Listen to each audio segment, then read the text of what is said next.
Come a little closer. Blitz.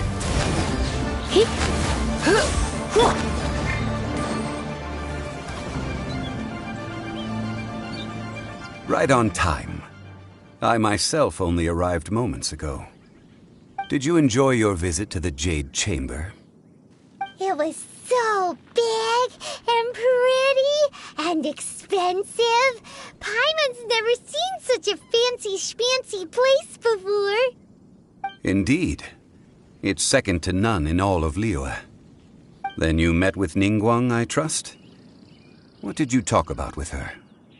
She's super rich and so generous.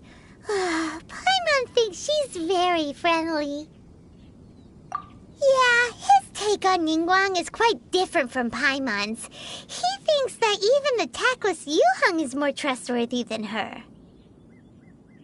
Oh, so you also met with Keqing then? What did she have to say? She said the time of the Adepti has long passed.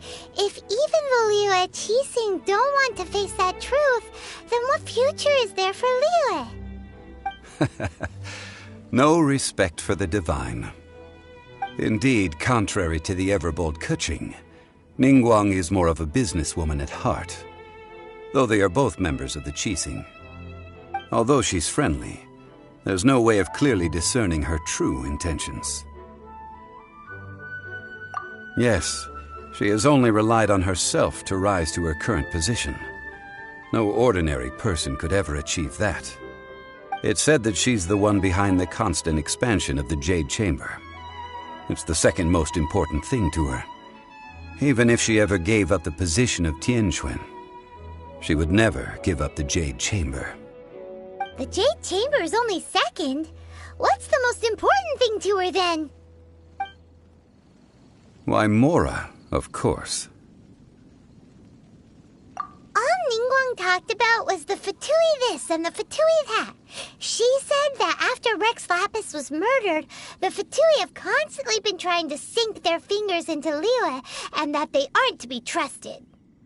That is how the Fatui have always been. It doesn't surprise me in the least. No matter what they may be planning, you must be careful when dealing with the Fatui. Always be on your guard. So, is there anything we need to get for the rite of parting in Dihua Marsh? Yes, as a matter of fact, there is. Today, we'll be gathering wild glaze lilies. Glaze lilies? But why did we come all the way out here? Doesn't the garden in Yujing Terrace have some? Even Qingse Village has glaze lilies. Oh, right! Paimon remembers that Madame Ping is always tending to flowers. Maybe we could ask her. No. Those lilies have all been gardened by people. They won't do it all. Dihua Marsh used to be full of glaze lilies. It is a sort of joyful flower that listens to human song.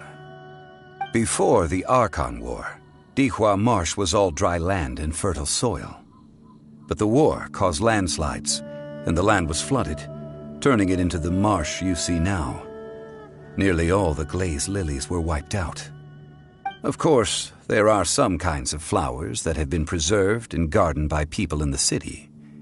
But very few people know that glaze lilies may still be found in the wild. Wild glaze lilies have the strongest fragrance. If we want to follow the true tradition of the rite of parting, we must grind up the wild lilies and place the powder in a censer of everlasting incense.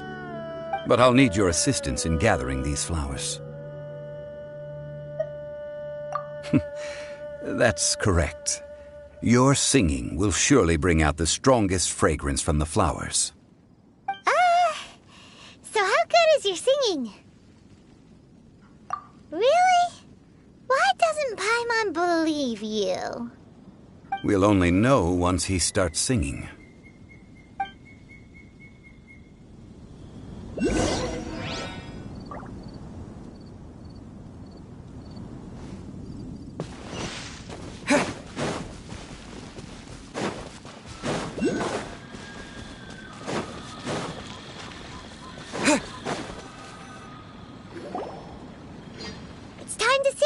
Whenever you're ready. Da da da da da da da da da.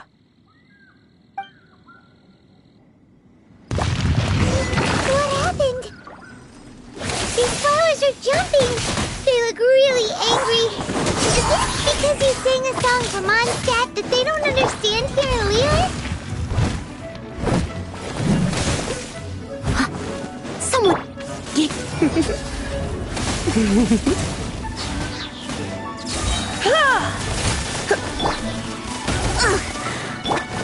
Over here!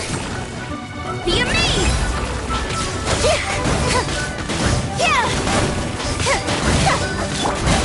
Try not to enjoy this too. With the wind!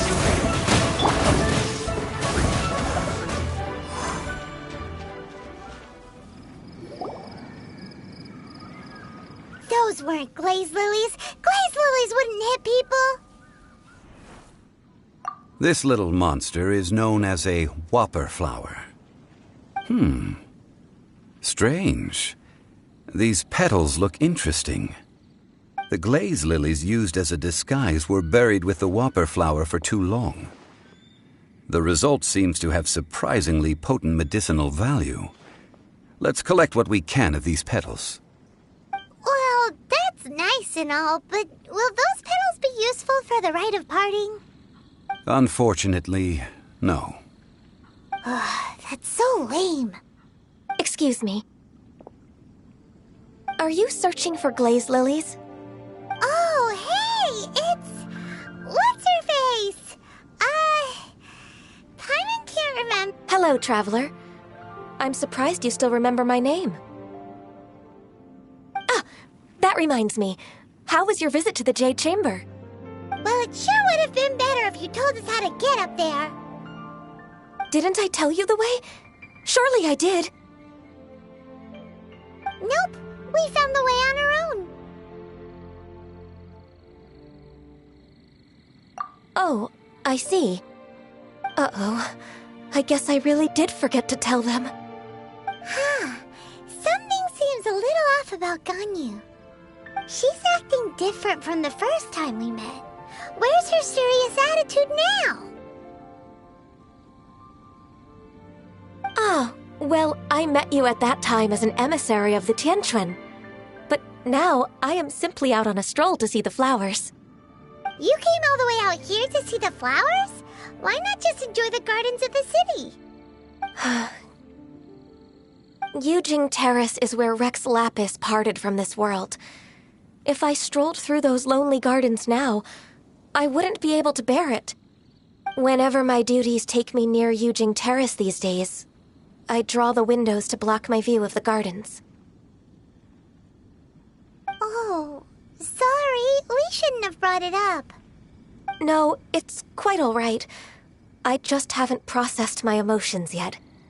When the Archon War came to its end 2,000 years ago, the first iteration of the Seven would gather in Liyue and drink with Rex Lapis. But 5 of those original 7 had already passed before Rex Lapis. It's truly a changing of the guard. Yes, now that the spirit of Rex Lapis has returned to the heavens, only Barbados of Mondstadt remains of the first 7. The other 5, including Inazuma's Raiden Shogun, are no longer the same friends from 2,000 years ago. Of the current 7 Archons, the youngest is Sumeru's god of Dendro. She is merely 500 years old, whereas Rex Lapis was more than 6,000 years old at the time of his passing. This means that Liyue had been under Rex Lapis's rule from the moment it was first founded 3,700 years ago. The city has never had to bid farewell to its deity. So what do you think of this farewell? Huh? This is a little sudden. As a mortal, I've never dared to imagine a Liyue without Rex Lapis. But as an Adeptus, I think I will eventually come to grips with reality. Since Rex Lapis has passed, the time of Liyue's contract with the gods and Adepti has now reached its end. Huh? Did you just say, as an Adeptus? Yes, I am a mix of human and Qilin. Adeptus blood flows through my veins. I fought for Rex Lapis and the city of Liyue during the Archon War. After the war ended, I signed a contract with Rex Lapis and took the position as secretary for the Qixing. I've continued those duties to this very day. Well, let's save that conversation for another day. You say that you are here looking for glaze lilies? I also know where wild glaze lilies can be found. See, I've just picked one myself. Here, you may have it if you wish. We dare not refuse it. Oh, so did you sing a song before you picked the lily? Indeed, I did. I know this tradition well. In fact, I sang a local Liyue ballad to it. Wow, so you really know your stuff, too. Thanks, Gunyu. No, it is you who I should be thanking. If not for this chance meeting, I never thought that I would be able to contribute to the upcoming farewell for our ancient lord. If you would excuse me, I should return to my work now. Good luck. And that just about does it. Our preparations for the rite of parting are mostly finished. Given the ease of picking glaze lilies, I think this was a fitting end to our tasks, in more ways than one. Yeah, Paimon can already imagine him starting a business in Liyue. I've had enough ventures in my life already. Beginning a new undertaking is always difficult at first, and requires no small amount of effort. And once business is at full steam, the stress of it all only wears away at you over time. So you must be careful to take the time to step back and re-examine yourself. If left unchecked, the wear and tear on your heart may go well past mending. Wow. See, Zhongli sounds like he's already seen it all. Alright, I think it's about time we head back to Liyue Harbor now.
Ah, you're the consultant to Wangsheng Funeral Parlor.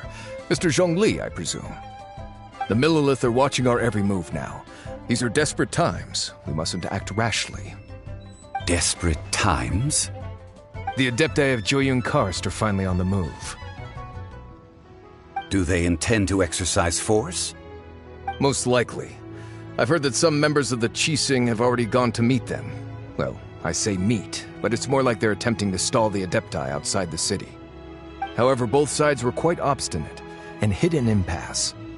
It seems inevitable, given the current situation. The Adepti do not acknowledge the Qixing. They only acknowledge the contracts of the Geo-Archon. If the two sides come to blows, Liyue Harbor will be in no position to stop them. Surely the Liyue Qixing are not the sort to give in so easily. Their boneheadedness is known throughout the lands. Yet it's because of that obstinacy that mortals and Adepti are now on the verge of conflict. And what now? How is it that the Fatui have come under fire? That's all Ningguang's doing. She proclaimed that in these tumultuous times, the Millilith must rein in the actions of the Fatui. Only now do they want to start keeping tabs on us? That's the Qixing for you. Anyway, Mr. Zhongli, you're one of Child's close associates. Please understand that your actions will reflect on us. Don't let anyone catch you off guard. It looks like things are about to boil over in Liyue Harbor. Do you intend to use your neutral identity as an intermediary between both sides? Or will you use your sword to turn the balance? Neither path is an easy one. Oh, by the way, Mr. Zhongli, we've heard that the Wangsheng Funeral Parlor has also been caught up in all of this. They're currently squaring off with the authorities at the gates. Things are taking a turn for the worse. I'm afraid I must leave now to handle things back at Wangsheng Funeral Parlor. I hope that Master Hu has been able to keep things under control for the moment. Consider your next course of action carefully, Traveler. If you're trying to prevent an explosion, it may be wisest to look for the fuse first. Having connections with the Fatui seems to be quite the double-edged sword. So what does Zhongli mean by looking for the fuse? Oh, Paimon gets it! If there's anyone that wants to see the whole city turned upside down, it's definitely him! He must be waiting for the moment when no one is watching to do something really bad. But where could we find him now? Where would he go at a time like this?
Holy cuisine is inedible.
Wow!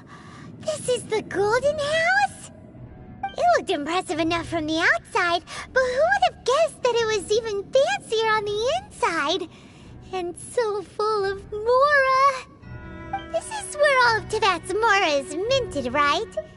In that... Oh, so it's a trap! Tricky, tricky. Good thing Paimon's got you here. But even if we can't take any, we can still have a closer look, right? Or better yet, take a nap on top of a mountain of Mora. It's like a dream come true. Oh, right. Back to business. It's quiet. Too quiet. Surely someone's gotta be guarding something as important as the Exuvia. Huh? Look! What happened here? Uh-oh. Paimon smells trouble. Quick! We have to go make sure that the Exuvia is all right.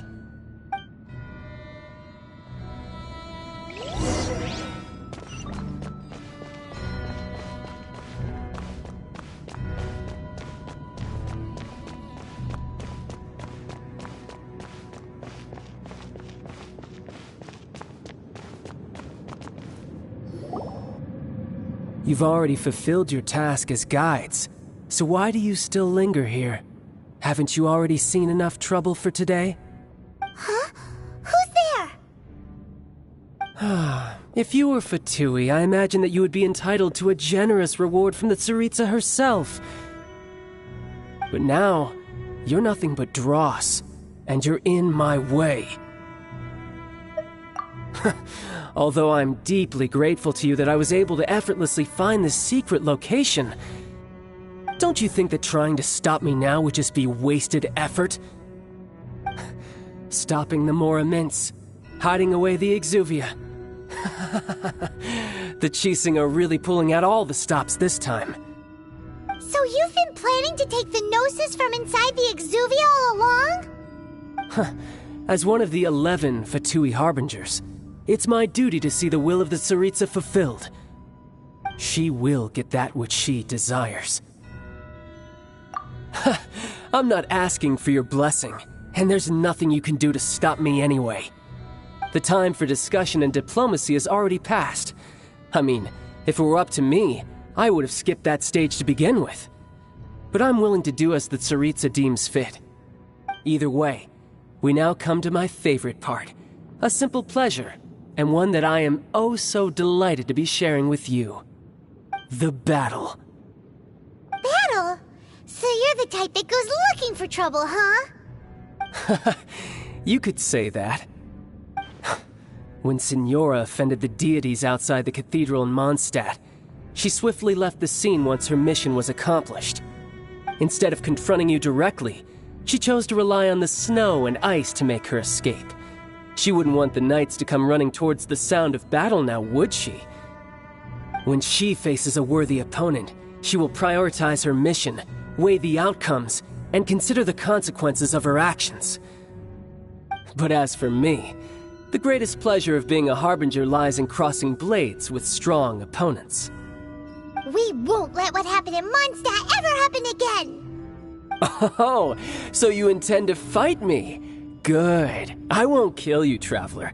I'll just play along, to feel the thrill of battle.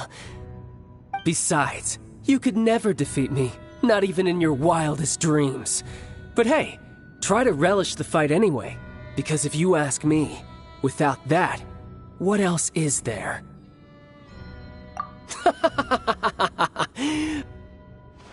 Fighting talk, I love it! Now let's see you live up to it.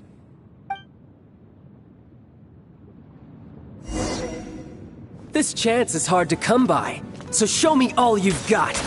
So very few ever get the chance to square off with a Fatui Harbinger. So come now, amuse me, and don't you dare disappoint. Steady as Poor steel. timing. Poor timing. Cowering already?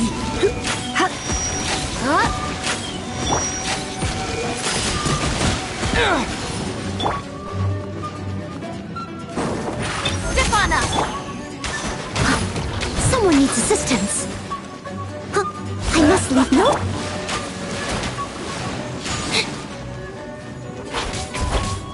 Surprise! Voyager!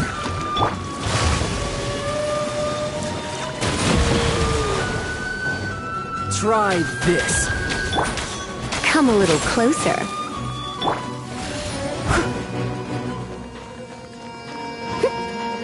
Leave it all to me. Over here! How unbecoming.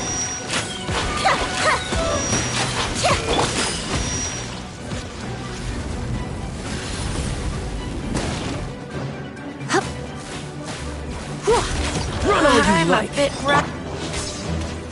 Stefana! Not bad, not bad. Not bad. You've got a trick or two. I must leave. Haha, good. No wonder Signora was so wary of you. Well, that just means I can go all out. Brace yourself. This is about to get tough. Now, show me what you can do against the might of a Harbinger.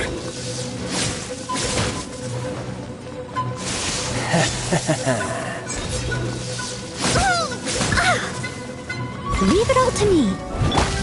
Surprise! All you do is run.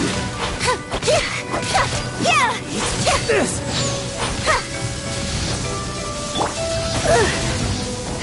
You're in for a little shock.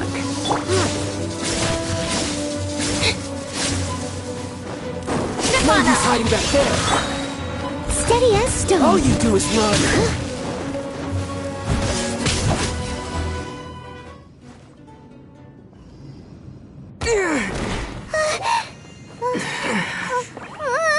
Not bad.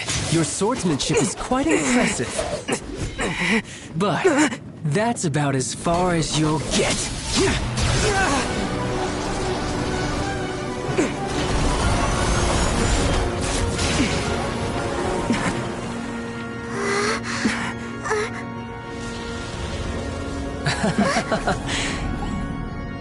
Didn't think you had that card hidden up your sleeve. You were just playing us to get close to the Exuvia!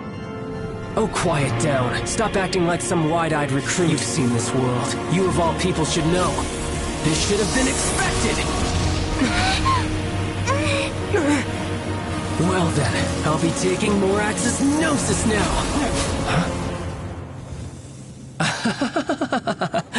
I see. Well, this is most unexpected. You beat me to it, didn't you?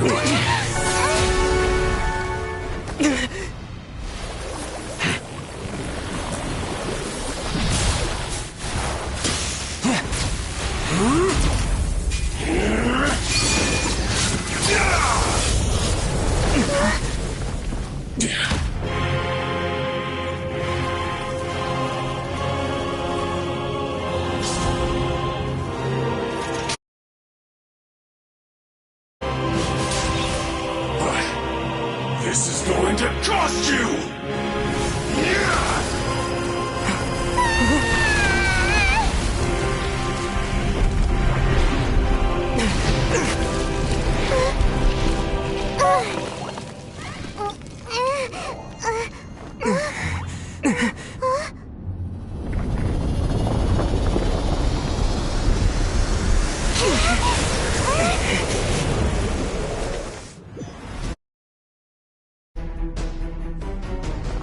You got to the Gnosis ahead of me, didn't you? Did you simply move faster? Or did you leak the information regarding the Golden House to me on purpose? No matter. Hand the Gnosis over, now! Don't make me take it from you! We didn't take it!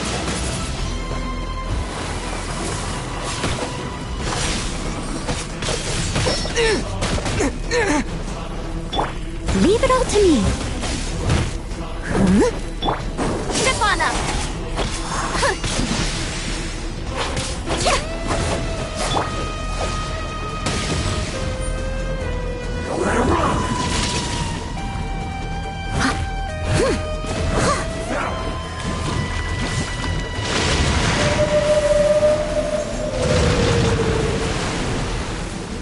I must leave no stone.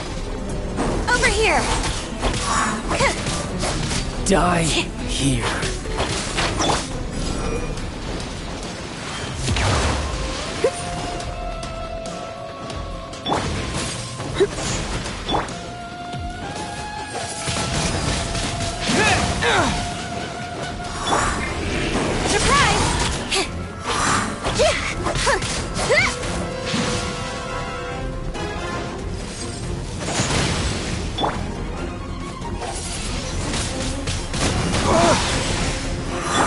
Steady as stone.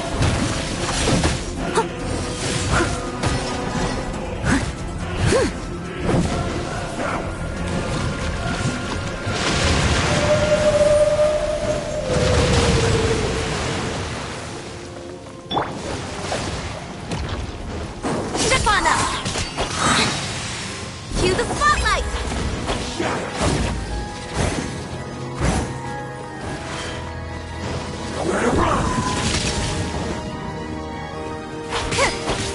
Over here! You're cut above.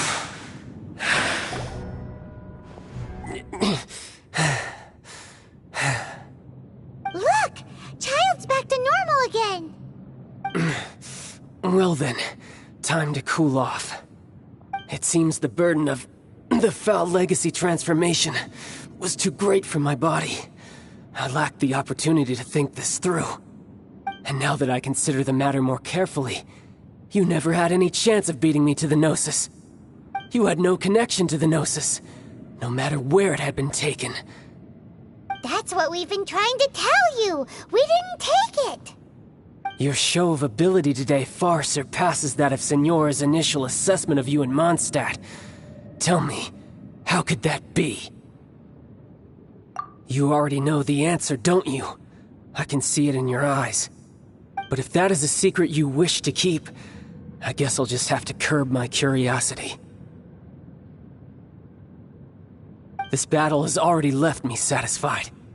Anyone who strives as I do to grow stronger shall be called a friend, even if our friendship can only be shown in battle against one another. Pretty sure that's not the normal way to make friends. Unfortunately, I must bring this amiable conversation to an end. My quest still beckons. Given that the Gnosis wasn't taken by anyone, then we must look once again to the beginning. Perhaps it was never in the Exuvia to begin with. In fact, it might be that the Exuvia was just a diversion of sorts. What? So you mean that... Yes, it appears so. Interesting to say the least. It seems that the guardian deity of the capital of commerce is also well versed in little maneuvers beyond the boundaries of contracts. As such, we must now look to our backup plan. Backup plan? I had hoped it would never come to this, for the weak will be swept away in the process. The truth is, the world belongs to those who pursue strength. I seldom willingly involve myself with the weak. Unfortunately, we cannot be picky about our methods as Fatui Harbingers. Children must all learn to eat their vegetables sometime. So what are you planning to do? I will awaken the god that lies dormant beneath Guyon's stone forest. A god?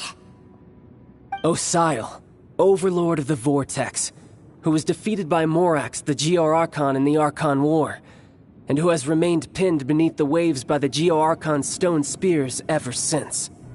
If such an ancient god were to be unleashed upon Liyue Harbor, defenseless without the protection of its deity, do you think the cunning Rex Lapis would just stand aloof and watch the ensuing destruction? But the Archon War ended 2,000 years ago. How can an ancient god appear in a world now overseen by the Seven? Simple. I've already prepared the means to awaken it. Hey, those are sigils of permission! Oh, Paimon remembers now. The Fatui have been researching them. Indeed. The one that was given to you was just a byproduct of our research. With the power of so many sigils of permission concentrated in one place, along with that which was bestowed upon me as a harbinger by our Tsaritsa, breaking the subduing might of the Geo-Archon spears for a time should be no obstacle. Using the powers of ancient gods in such a situation fails to interest me, and is largely against my principles. But knowing that such an action will not only force the Geo-Archon to show its hand, but you as well, that makes matters a little more intriguing.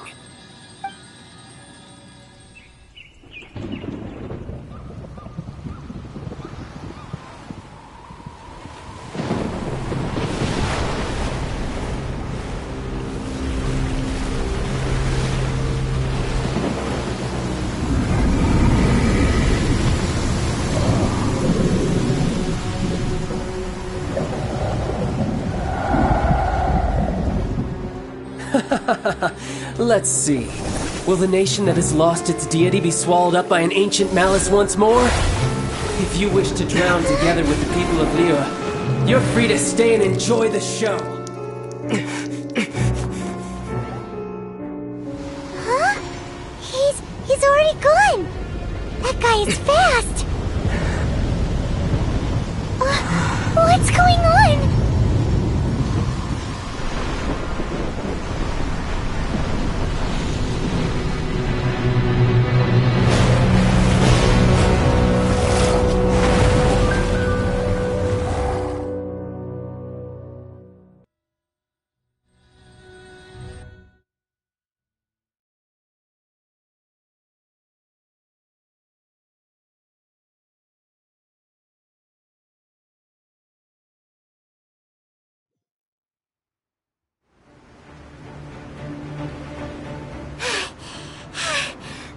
Exhausted.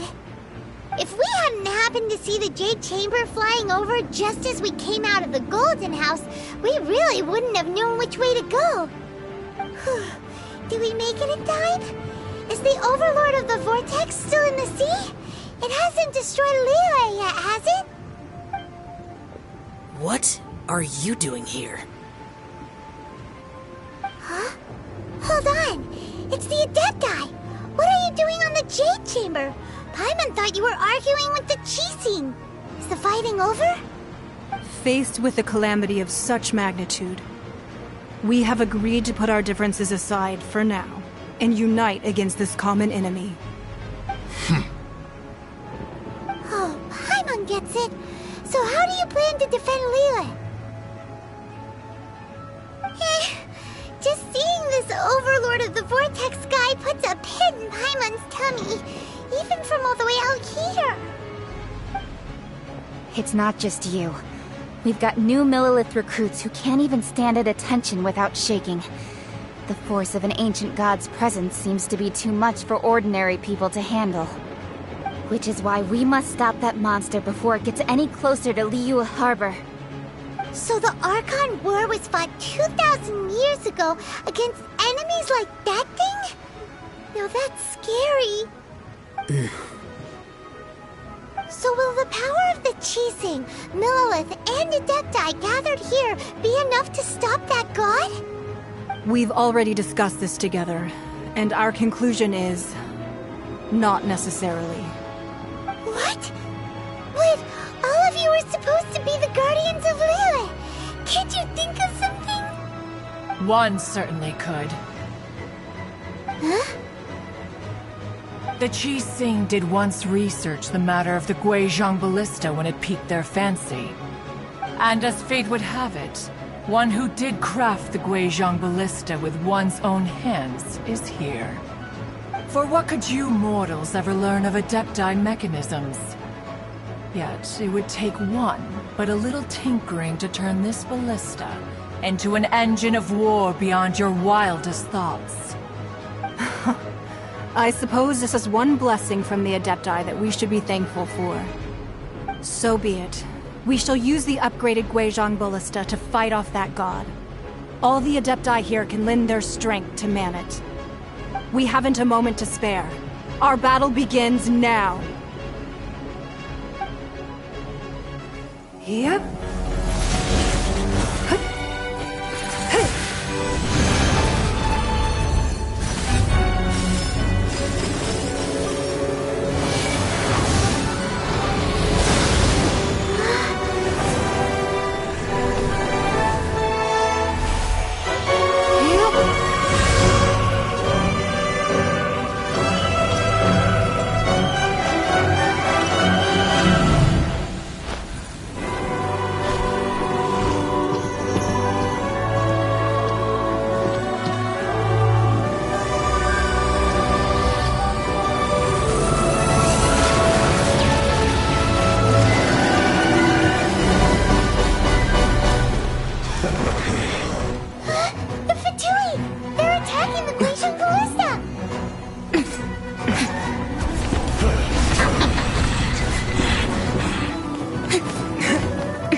The three Adepti are manning the...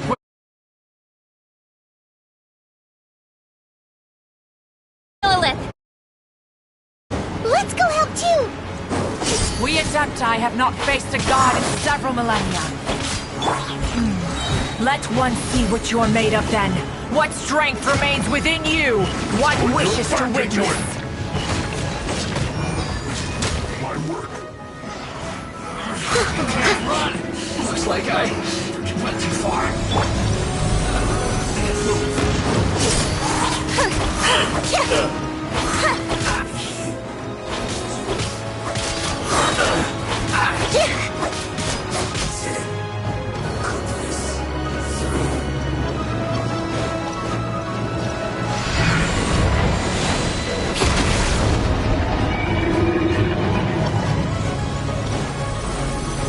Let the magic begin! Over here! Don't be a killjoy! We've only just begun. I miscalculated.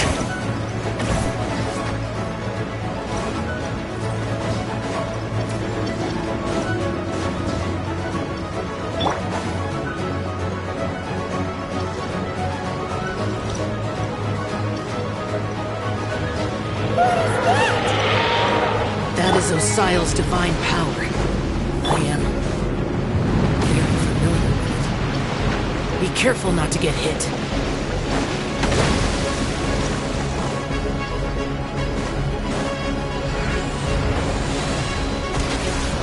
The Fatui! Their attacks are unrelenting! How daring. Snezhnai's diplomats will answer for this afterward. Every last one. Over here! Be amazed! The ancient god's attacking again! There are so many Fatui! Were you about to say we can't hold them, children?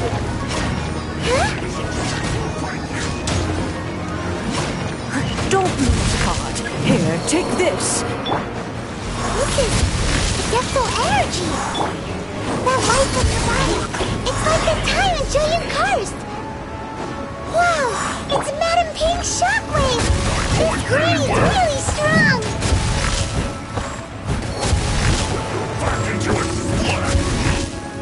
Disappear! Windblade!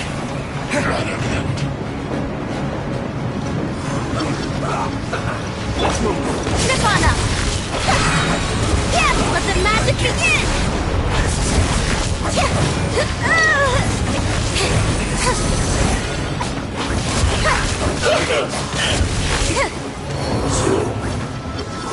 With the blood of the Chilean, I guard you against evil! Cast your fear of injury by the wayside, and fight with all your might! I too did this during the Archon War! So this is what Ganyu's like in a fight! My name means swiftness. Take my power and run as I do. We're going too fast!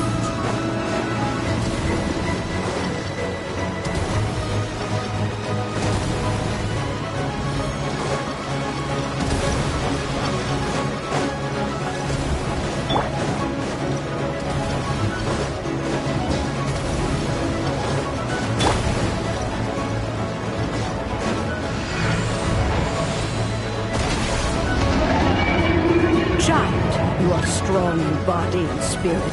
Perhaps you can withstand 3 forms of adeptal energy at once. This will hurt a little. Please bear with us. Once you've adapted, try to use them in battle.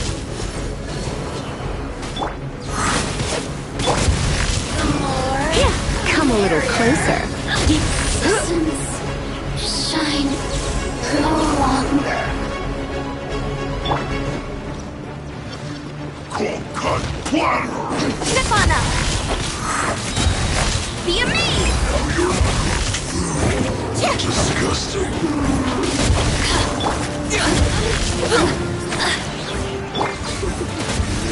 Me. Just... Over here! Exercise caution. I fear that the god's power has reached its peak. In other words, if we hold here, there's nothing worse to come, right?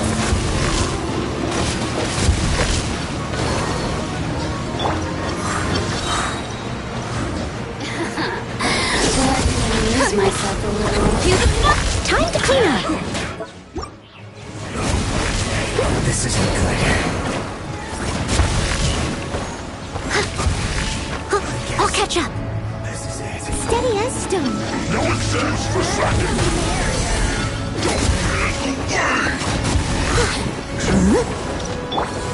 Let's spark things up.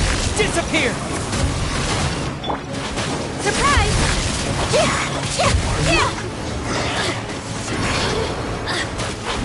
Look at me. Let me abuse myself. Be amazed! Shine. As a good knight should. Let's move! The Fatui's numbers are thinning! Fight on, comrades! Once we finish this lot off, the Adepti will be able to deal with the god in peace.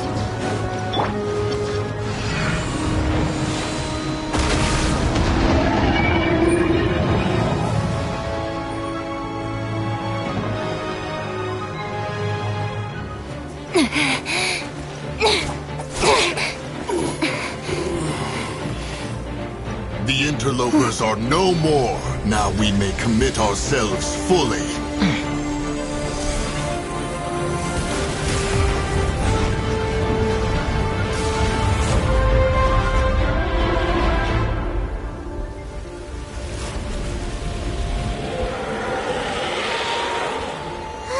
It's working! We just need to keep this up!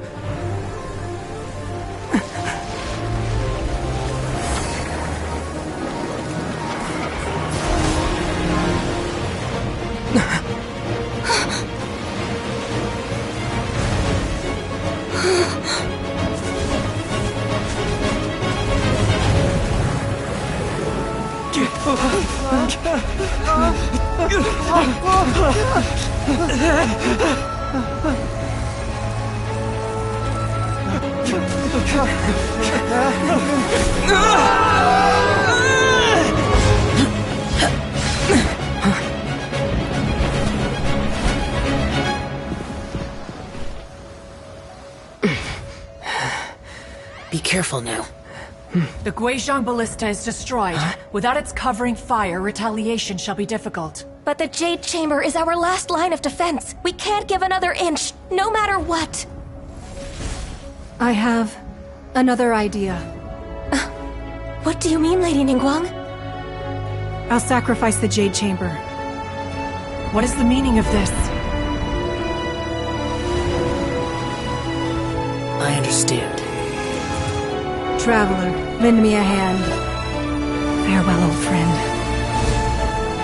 Goodbye for now. Let us meet again in the future.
Is it finally over? The ominous aura of that monster has indeed begun to fade.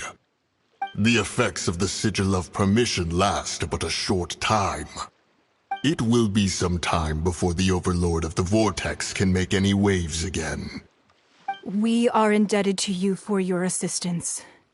If the Adepti hadn't happened to be here, the future of Liyue Harbor would surely have been in great jeopardy. Save your flattery. We didn't just happen to be here. Surely you won't pretend to have forgotten the reason for which we came. Come now. There's no need for such harsh words, Cloud Retainer. I've heard that when Ningguang began learning to do business, she had already started setting aside part of her then limited income in preparation for building the Jade Chamber. At first, it was only the size of a small room, but with continued expansion, it has become the palace that lies before you now. It is a testament to Ningguang's entire life, both as a businesswoman and as the backbone of the Liyue Qixing. Seeing the Jade Chamber destroyed in the defense of Liyue means much to her. To me, such cooperation and sacrifice deserves at least some recognition, don't you agree? Well, I was really hoping you would say that such sacrifice could at least be used as some leverage in our negotiations. Thank you all for hearing me out. We know very well why the Adepti came here today. But please forgive us. We cannot yield to your wishes. Oh? 3,700 years. According to our records, the Adepti signed a contract with Rex Lapis to protect Liyue 3,700 years ago. Even to this very day, Liyue and its lands have stood the test of time, immovable as stone, just as it was thousands of years before. This is truly no small feat. But that does not mean that the Liyue of today is the same city as it was all those years ago. Do not merely cast your protective gaze upon the land. Instead, focus your sights on our city and each of the citizens that dwell within it. Are you questioning our means of protecting Liyue? I mean no offense. I simply hope that our Adepti forebears would see Liyue in a new light. Forebearers, you say? One doubts you would be fit to be part of such a lineage. This morning, Rex Lapis appeared to me in a dream. What? In the dream, I yearned to tell him that we Qixing, though mortal, are equally bound to the contract. Each passing generation of the Qixing leaves many things of value to be inherited by the next generation. I also thought to tell him how the past generations of Qixing had strove under his rule to survive in our mortal world, establishing a network of contracts which has since come to be known as trade. But I dared not speak. I could only gaze at him in silence until the moment I awoke. Oh, Ningguang. Yet another perspective. What are you trying to say, Outlander?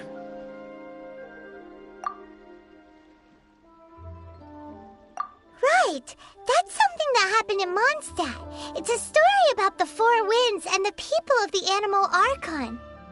The Animal Archon sought to quell the strife between the two sides, because he believed that such conflict would only scar the hearts of both, and that nothing good would come of it. Each of the 7 nations has its own scars from the past. Though your point is the very height of simplicity. As Adepti, we've become a laughingstock, to be chastised thus by an outlander who has lent us such succor. All right, all right. Didn't Ningguang suggest that we should focus on the city and each of its citizens? I know I already have, so why not see for yourselves? I apologize for appearing in full armor. I am afraid I cannot show the proper courtesies. And who are you? I am Feng Yan, a sergeant of the Millelith. I have come to extend my thanks to the Adepti. I thought this battle would perhaps be my last. But thanks to the aid of the Adepti, our forces were not as badly battered as I feared we might be. Although I am a mere mortal soldier, I promise to hold the line and never betray the grace given to us by the illuminated Adepti this day.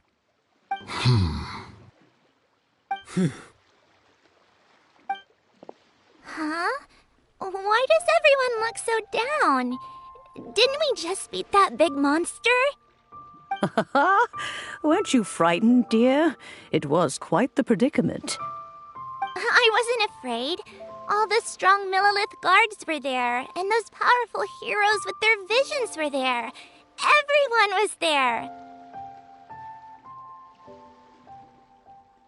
When danger is near, everyone always protects me.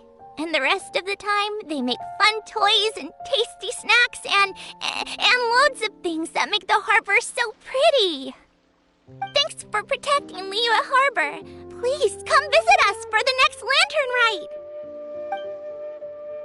Unfortunately, we wouldn't be able to participate. Huh?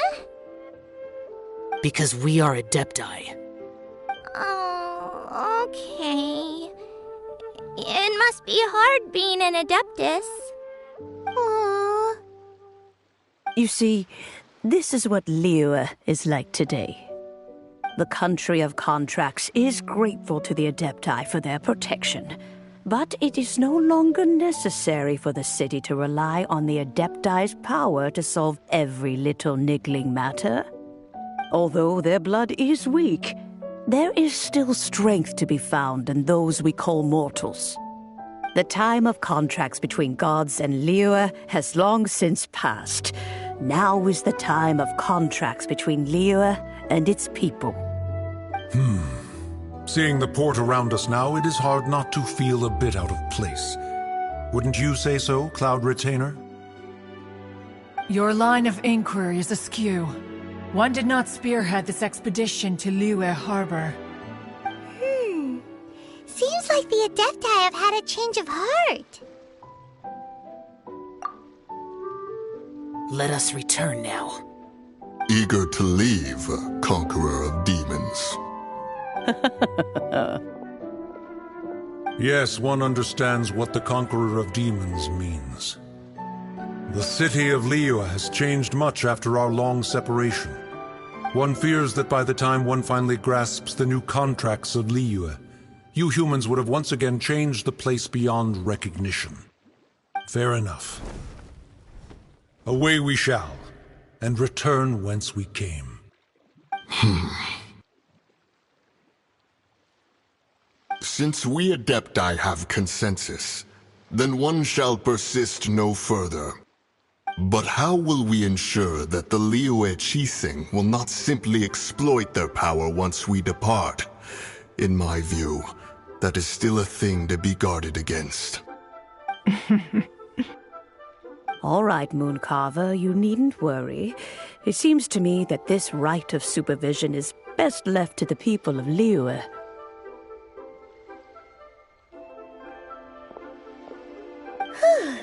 Looks like the conflict between humans and Adepti was avoided. All's well that ends well, huh? Oh, right!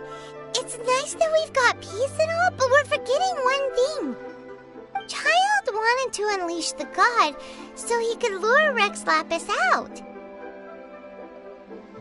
But we were able to handle the Overlord of the Vortex on our own, so Rex Lapis never showed up. Oh, and speaking of that, don't we still need to get to the bottom of that Archon's death too?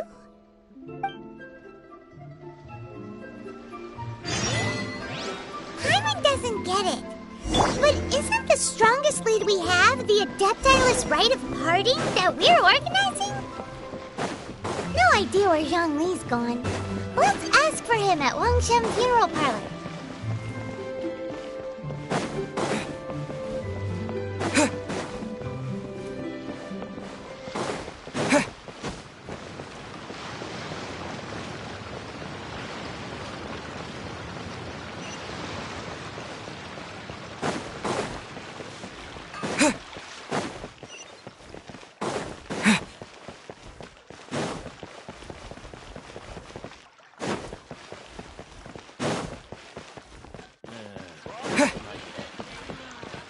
Ad Astra Abyssosk. Welcome to the Adventurers Guild.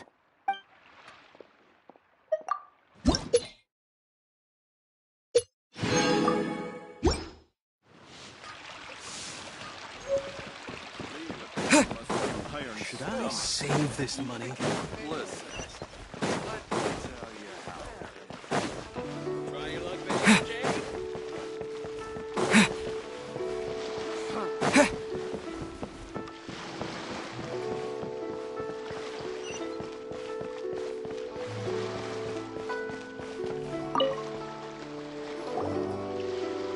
Is there anything I can do for you two? I'm afraid that Wangsheng Funeral Parlor isn't in the best state to receive guests. We've come to see Zhongli. Could you please tell him we're here? Unfortunately, Zhongli isn't here at the moment. It seems he went to Northland Bank. Doesn't the Northland Bank belong to the Fatui? Last time we saw Zhongli was before we went to the Golden House. Do you think he doesn't know about the attack on Liyue? Visiting the Fatui at a time like this could only mean more trouble. We had better go and make sure that everything is okay.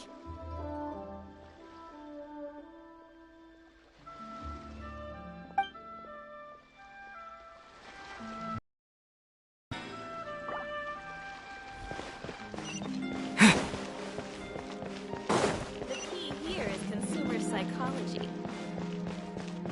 Jewelry's out of stock, but we have some new items in. Feel free to take a look around.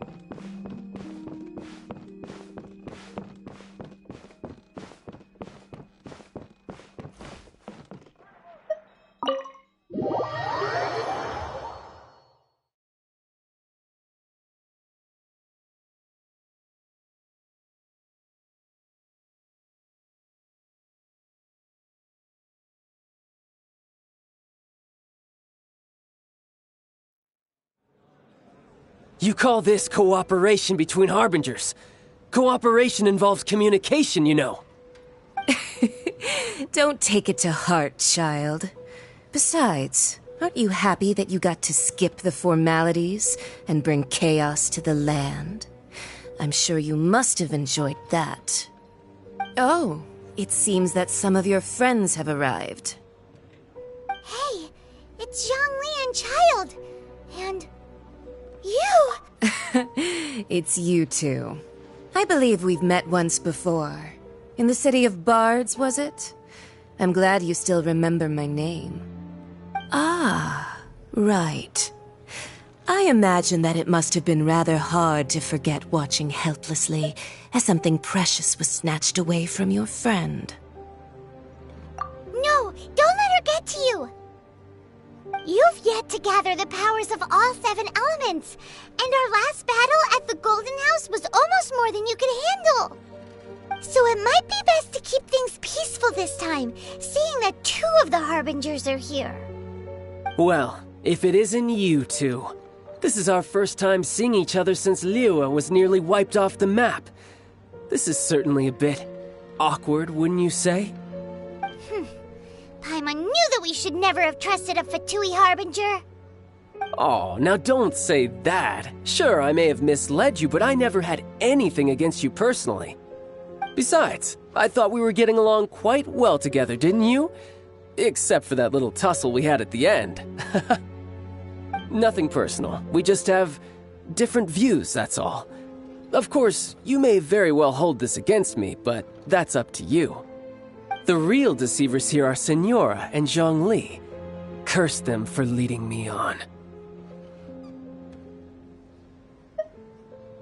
So actually, I think...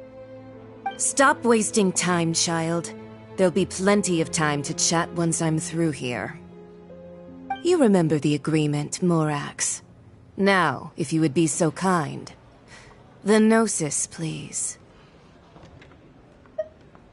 What in the world are you talking about? The contract is fulfilled. That which thou seeketh is now bestowed unto thee. For my promise is solid as stone.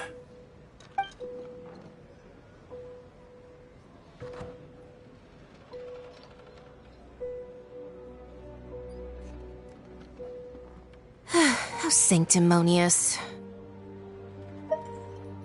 What? So you're the Lord of Chiao? No, wait! That's an exciting twist and all, but why give the Gnosis to the Fatui? I do not give it for free. I give it as agreed upon in the contract, for it is a matter solely between the Tsaritsa and I. Yeah, you don't think you went a little bit too far with that whole fake death thing? Everyone was preparing the ceremony for you, and splat! This big dragon falls out of the sky, and all of Liyue goes into an uproar. Talk about a disaster. Gathering all the forces that had been bubbling behind the scenes, and then stirring them together in a pot that was bound to boil over. That's what he wanted to see, am I right? Wait, what? Perhaps it's best that I explain. As you know, I've dwelt upon this world for more than 6,000 years. It is now 3,700 years ago that I founded Liyue together with the Adepti. Even boulders that can withstand whirlpools will erode with the passing of time. I kept convincing myself that cracks had not begun to form, and that the end of my time had not yet come. Until one drizzly day, as I was strolling along the harbor, I heard a merchant tell one of his workers, "You've finished your duties. Go ahead and call it a day." I stood motionless among the crowds, asking myself, have I already finished my duties? Oh, Zhongli. But as I began to consider relinquishing my divine role, I soon discovered that many reasons still remained to not hastily depart. Was Liyue, the city I had dwelt in for so long, Already prepared to enter its next age? I decided that a test was needed in order to reveal the answer. So I feigned my own death, and gathered the cast of Child, the Adepti, and the Liyue Qixing to play their roles together on the stage that was Liyue. Indeed I was. The Gnosis, which I had kept for so many years, suddenly seemed to have lost its meaning. That's right, which is why I continued to safeguard the Gnosis until now. So you mean that if the chaos ever reached the point of no return, you would simply appear and use your divine powers to bring Liyue back under control? Of course, and it would have been all too easy for him too. Just as a child quickly matures after losing their parents, so has Liyue matured when faced with the death of its deity.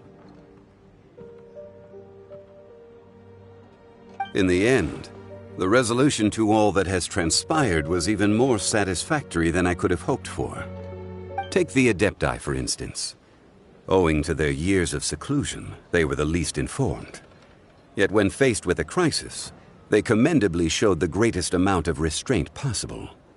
Not only did they manage to cooperate with the Qixing, but in the end, they even made efforts to understand the hearts of the people. Credit is also due to Signora, the emissary dispatched by the Cryo-Archon to fulfill our contract. At my request, she kept everything she knew in strict confidence. This despite the eavesdropping ears of her colleague, Child. This meant I could remain as Zhongli, even having the chance to fulfill the age-old traditions of Liyue in this mortal form. Thank you for joining me on this journey, Traveler. All of these things turned out as I had planned. There is only one thing that I had not anticipated, and that was the conduct of the Liyue Qixing. I had expected them to do no more than the Adepti, to come to the defense of Liyue. But when all was said and done, they seized the opportunity to supplant Liyue's divine protectors, and used the subsequent power vacuum left by my death to quickly gain complete control of Liyue. Huh? That doesn't sound good at all! Ha! On the contrary, I think it is excellent. I had always feared that it was too soon for them to take over from me. And it was also that which I longed for the most. As such, this is the best parting gift anyone could have given this god of old. Hey, what about me? Doesn't anyone feel the least bit of remorse for deceiving me? You've practically kept me in the dark! I think that thanks would be more appropriate. You certainly played no small part in all of this, wreaking havoc and turning the city upside down. The Lord of Geo ought to thank you for your performance, if anything.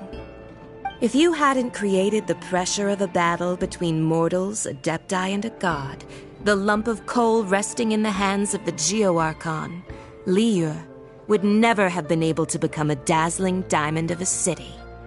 Huh? Just whose side are you on, mocking me like that? Are you itching for a fight? Hey, haven't you learned the Liyue saying, don't always call it as you see it? Well then, with the Gnosis in my possession, I have no use for such idle chatter. We should return to Zapoljarny Palace and seek an audience with Her Majesty, the Tsaritsa. Come, child. Ah, fine. I'll meet you there later. I'm not sharing a boat with the likes of you. Do as you wish.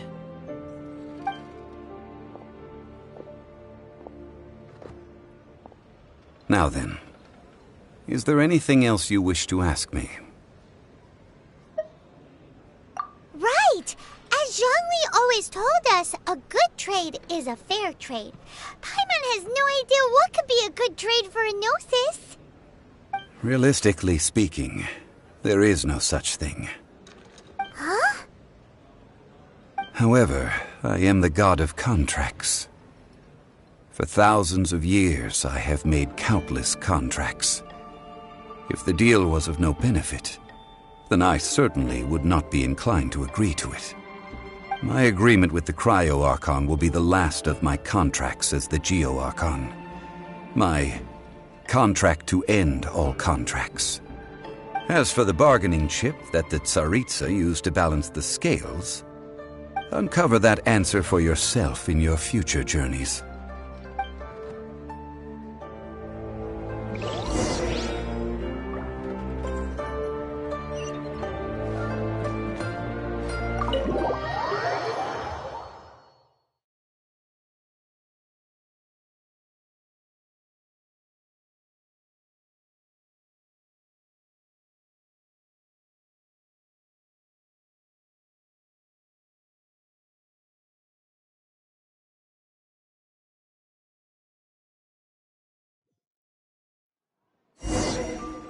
Today's the day of the rite of parting.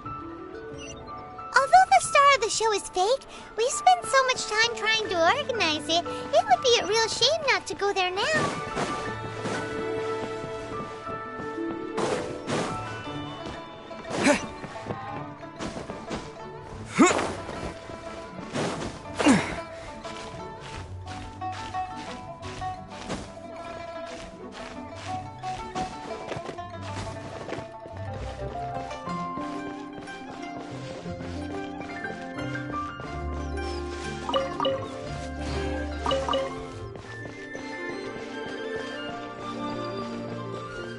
Well, since we're going through with this rite of parting, I guess it means that those rumors hit the nail on the head. So Rex Lapis is really... But they didn't catch the culprit, did they? Oh, come on. Do you think that the assassin could have been a normal person? You know what I think. I don't think any of the gossip on the streets you hear from those shady types is worth anything. There's only one real possibility in my mind. I've heard that the assassin was that Fatui fellow. Youngish, pretty high in rank. I think they called him Child.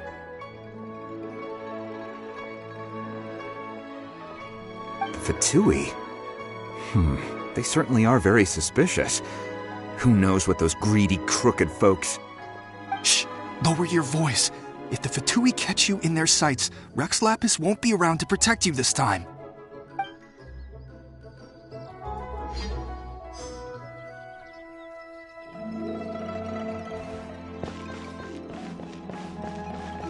You know that god from the ocean couldn't have just shown up out of nowhere. I mean, it's been 2,000 years since Rex Lapis subdued it. Yes, and to think that this happened right on the heels of the incident with Rex Lapis, too. Say, do you think the person who assassinated our lord and released that evil god might have been one and the same? Now that you mention it, that's very possible. Yes, it's very possible indeed. I mean, it all fits together. That person must have colluded with the evil god to harm Rex Lapis. Oh, that wicked, black-hearted scoundrel. Still, what sort of supernatural prowess must this person possess to be able to do such things? I have never heard of such a person in all my years. Ah, forget it. Guessing's no use to us. Look, the Millilith over there looks like he's about to make an announcement.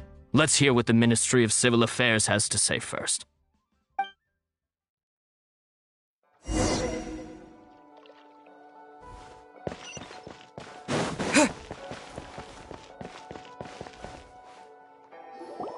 Hear ye all!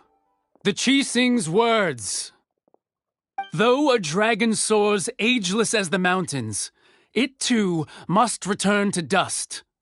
This is common knowledge. Gods and Adepti live glorious lives, but both light and shadow have their season. So too must they face divinely appointed trials.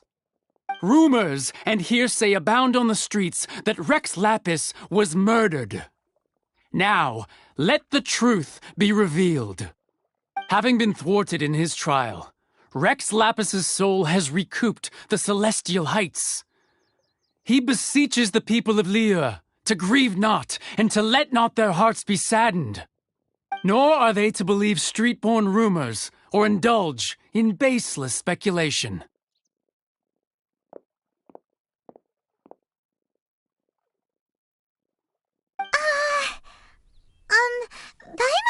translation on what the Qixing's announcement said. So that's how they're spinning it. Something feels off. Why would they suddenly give up looking for the murderer? Not to mention how this excuse sounds like something they just made up on the spot. Could the Qixing already have known that Rex Lapis wasn't dead? But Zhongli said that neither they nor the Adepti knew anything. Did Zhongli tell them in secret after his gnosis changed hands? Exactly, right? Ooh, seems like the rite of parting has been going on for a while now. Let's go have a look.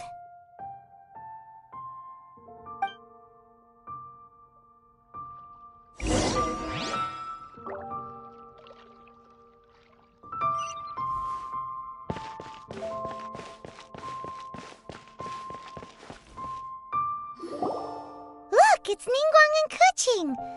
Are they saying something? Are their speeches over? As said previously, Rex Lapis's soul returning to the heavens is the end of the contract. And it is also the end of an era. 3,700 years of contracts burnt and reduced to ash. We, the people of Liyue, were indeed prosperous. But blinded by our prosperity, we forgot that time can be pitiless. The long, unending dream of our Archon walking among us. Now that we have awoken from our dream, we must learn to say farewell. Will you stand with us as we re-establish our contracts? As we build a new age of prosperity? So concludes the words of Her Eminence the Tianquan. Does Her Eminence the Yuheng have anything to add?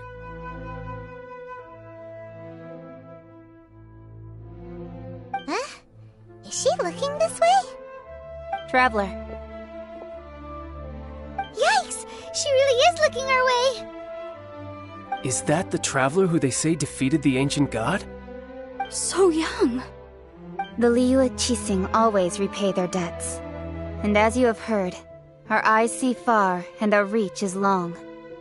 Name your price. You deserve that much. Whoa!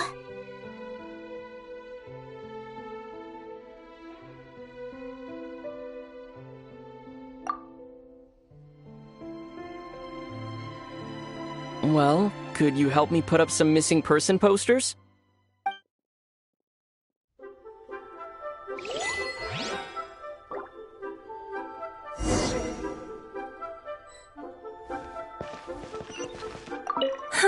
And to think I'd put my best perfume on before coming here, thinking you'd like it. But it seems as if those perfumes really were meant to be offered to Rex Lapis. Well, that's fine. Suffer no rivals in love, they say. And that's 3 gone in 1 stroke.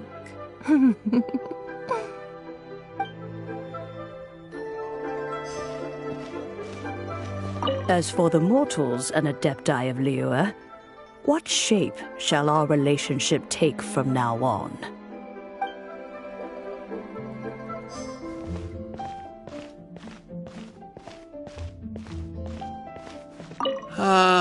Rex Lapis. Rex Lapis. Now that I think about it, if everyone's of the same mind as me, perhaps mementos for Rex Lapis might be the best short-term business opportunity.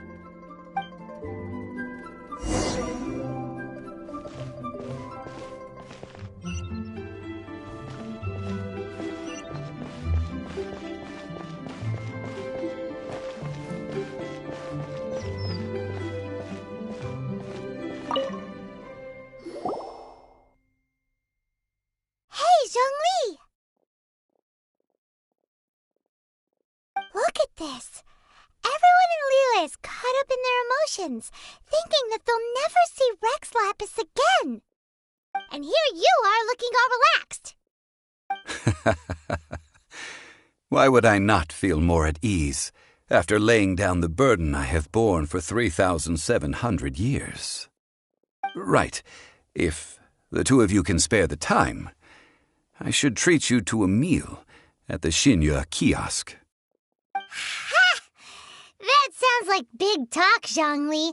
Paimon might have believed you if you were treating us to some third-round knockout, but you'd have to pay out your nose just to stand inside Shinya kiosk.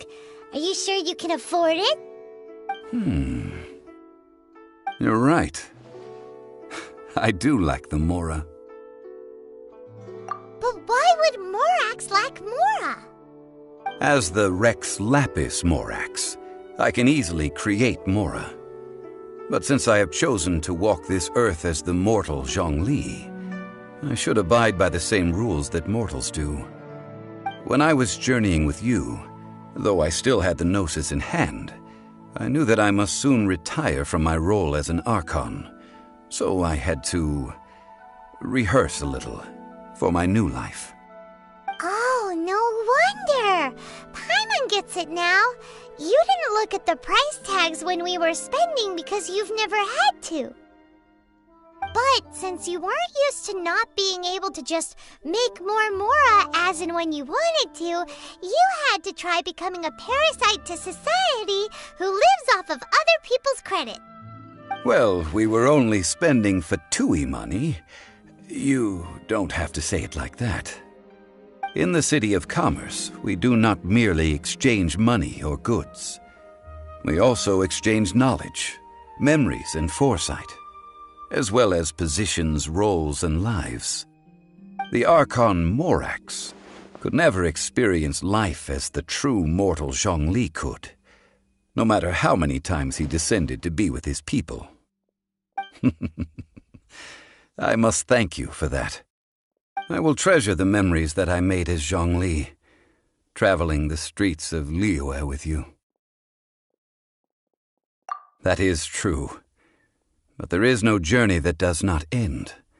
No meetings without partings. Paimon thinks that we should make a move and continue our search for the Seven. I fear that continuing your journey may be difficult. The nation that neighbors Liyue by sea, Inazuma, is presently closed.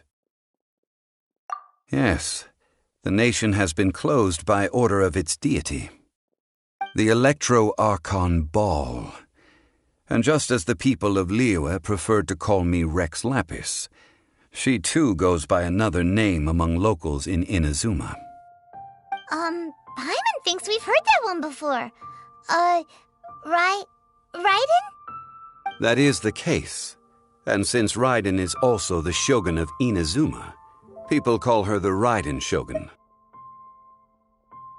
That said, though people at the wharf were saying that the situation in Inazuma is very tense, Paimon doesn't remember that always being the case. It wasn't that bad last year. Zhongli, since you're Rex Lapis, shouldn't you know something about what's happening there? Just how did Inazuma become a closed nation? It's because of visions. Visions? When faced with circumstances beyond their control, humans often bemoan their lack of power. But if a person shows true strength of will at a desperate and fateful moment in their life, the gods will look upon them with favor. This is what visions are. Magical foci bestowed upon those who have been acknowledged by the gods. Uh-huh. That's how people in Teyvat see it. But starting from last year, the Raiden Shogun began promulgating the Vision Hunt Decree. Vision Hunt Decree? Yes. It was an order to seize all visions within Inazuma's borders, and to inlay them upon the hands of the statue of the omnipresent god. They want to seize visions. But why? Aren't visions blessings from the gods? I should think that in the Raiden Shogun's eyes, it is precisely because they are divine blessings that they should be under the sole dominion of divinity. Whoa, that's harsh. The Anemo Archon is the god of freedom, and the Geo-Archon is the god of contracts. For her part, the Raiden Shogun is the god of eternity. It seems as though she has finally decided to eliminate any unstable elements that could pose a threat to her eternal realm. The fact that even I, the oldest of the seven, have now passed away, will only strengthen her resolve to pursue eternity. Knowing her, she must have again quoted that adage she is most fond of when proclaiming that decree to her people. 7 ideals for 7 gods, and of these, eternity is nearest unto the heavenly principles. All right then. Was there anything else you wished to know? Ah, that was a good one. Failing a divine trial. How they came up with that excuse, I will never know. That said, the reason why the Qixing were so eager to resolve the incident and stop pursuing the culprit was indeed because they received news in secret that Rex Lapis was not dead. I hinted as much to the Adepti as well.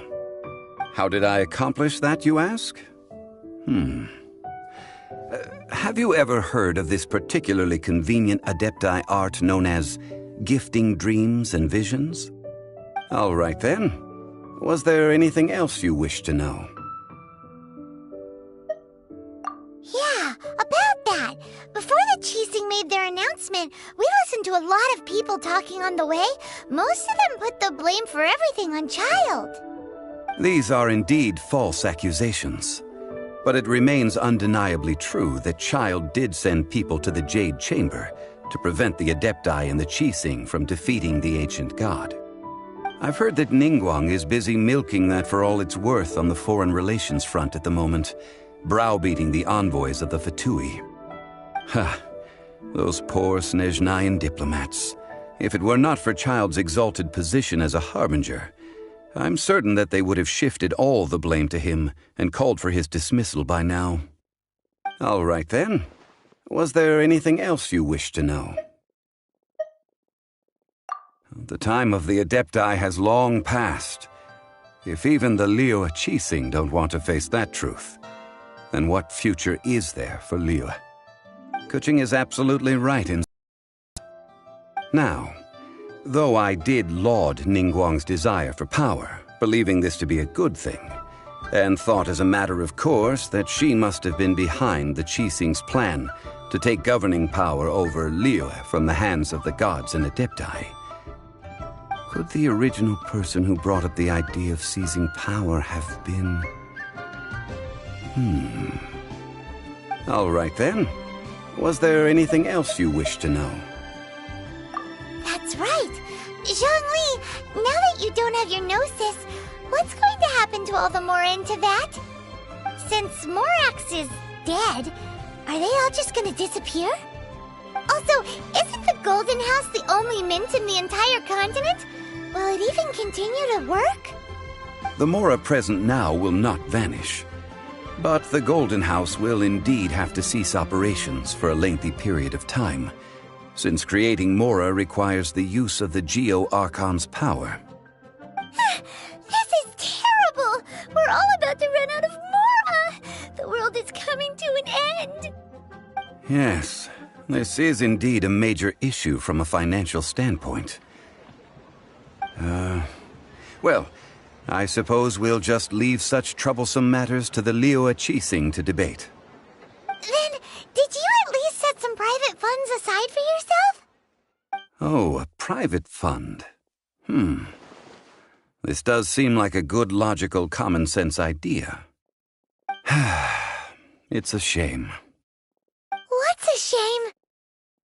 It's a shame that I didn't think of it at the time. All right then. Was there anything else you wished to know? Well then, I suppose you'll have to find a way to get inside this closed nation. Have patience. I suspect that some serendipity must first come into play.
May the Lord of Geo protect you, and fortune find you.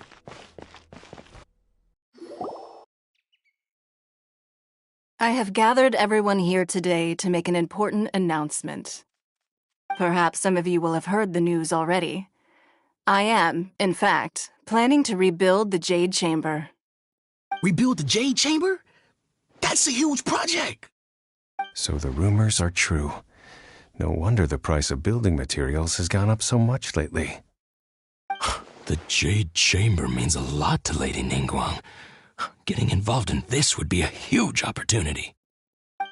Lady Ningguang, is there any way we can be of service? Patience. Since the news made it out a few days ago, I have already had many people contacting me to declare an interest in joining the project. Nevertheless, I do have a few matters I should like to entrust to you here today. The building site has been chosen, and most of the materials have been assembled. 3 key items are, however, still outstanding. They are as follows: Sunset Vermilionite, Wonder Cores, and Adepti Sigils.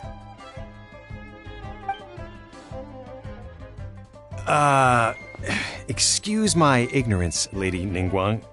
I'm familiar enough with Plostrite, but I've never even heard of those other 2. Only sufficiently large pieces of Plostrite, or specifically Vermilionite, may earn themselves the Sunset moniker. This stone is what allows the Jade Chamber to float. Wonder Cores, meanwhile, are the central components of the mechanical structure of the Jade Chamber. Adepti Sigils serve as a means of integrating the mechanical devices with Adepti art. They are as indispensable as the mechanical core itself. Although these 3 items are rare, I trust that with your connections and capabilities, procuring them will not be a question of if, but of when. I take the saying, time is money, more seriously than most. Efficiency is everything. I will pay a generous price for the materials that you find, and in addition, the first 3 people who collect all the materials will have the opportunity to ask me a question. You may ask me anything, and I will give you an honest answer. I trust that this means of compensation will be to everyone's satisfaction. These things won't be easy to get hold of. But if it means a chance to get some inside information on Liyue Harbor's development plan for next year... Then it's the deal of a lifetime. Information from Lady Ningguang is priceless. Whoever gets to it first takes the market. Haha, what a coincidence! I won't divulge too much, but I heard some murmurings about some Plostrite just the other day. So excuse me all, but, I have some business to do.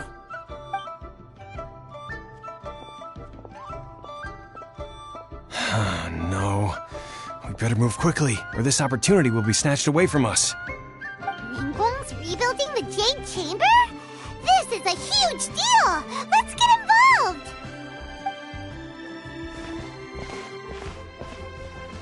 So you heard my announcement, did you? What do you think? Interested? Yes. providing the question pertains to something I am knowledgeable about. Really? Ooh, then Paimon will ask you about how to run a business! Then we'll never be short of Mora ever again! Of course. But how much information I share with you will depend on your performance. The construction of the Jade Chamber requires a great deal of space. The abandoned mine outside the Golden House has been selected as the building site. Once you have collected the materials, please take them there. I have other business to attend to now. Otherwise, I would gladly escort you to the site in person. When you do arrive, please seek out my secretary. Remember, this is a race against the clock. A rare opportunity presents itself to you. Do not let somebody else snatch it from your grasp. Ningguang seems super busy. Come on, we'd better get going. First, we gotta get out of Eugene Terrace. Huh? Look! It seems like there's something kind of fishy going on over there. Ma'am, you seem like an eminent and distinguished young lady to me. I can see that you're easily gonna win this procurement contest Lady Ningguang has set up. As it happens, we have some information about the materials that I really think might interest you. Come on, let's find somewhere a little more private, and we can get down to brass tacks. No, I don't need it. Don't be like that. Hey, come on! Don't go! Why don't you stand there after her? Oh, right, yeah.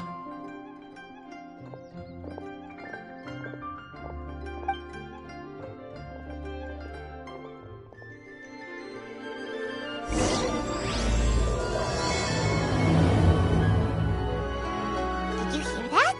They said they had some useful information. Information's just what we need right now. Let's follow them and see what we can find out.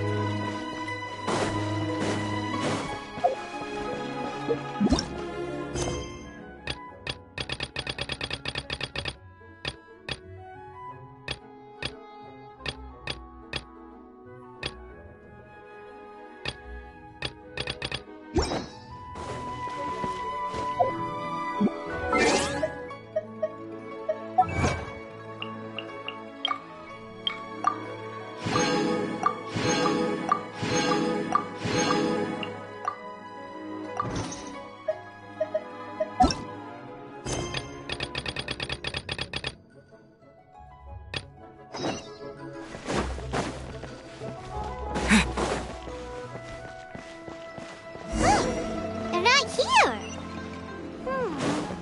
Let's keep looking.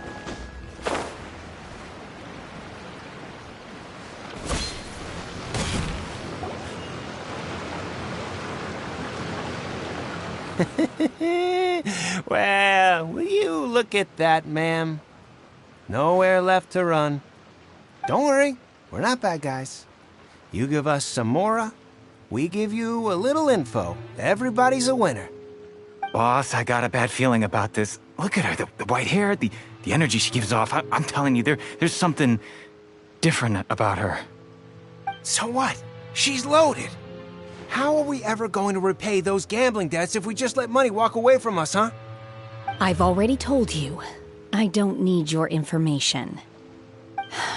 If you still can't grasp that, I'm happy to repeat it in a way that won't be so easy to forget. Come on, ma'am. You seem like an intelligent lady. I shouldn't have to spell this out to you. It's not about whether you need the info or not, okay? It's about you taking out your money and handing it over and nobody getting hurt. I won't... No more excuses! I know you have money. I saw you.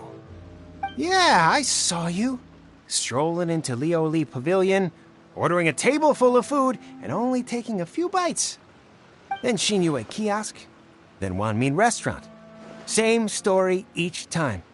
You order all the signature dishes, take a few bites, then you're on your way again. How could you afford to be so wasteful if you weren't from a rich family? And since you're so rich, What's the loss to you in giving us a little spare change, huh? Master warned me not to lay a hand on anyone in Liyue Harbor. But here we are. Perhaps... yes. Let's call it fate. Boss, I'm telling you, something's not right.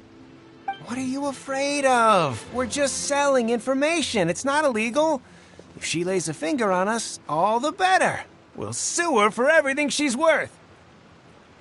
Oh, you again. The Millilith? What are the Millilith doing here? Did you do this? You ought to mind your own business! I swear! Silence! How dare you threaten innocent civilians? You're coming with us. No, don't be angry, sir. Please, let me explain.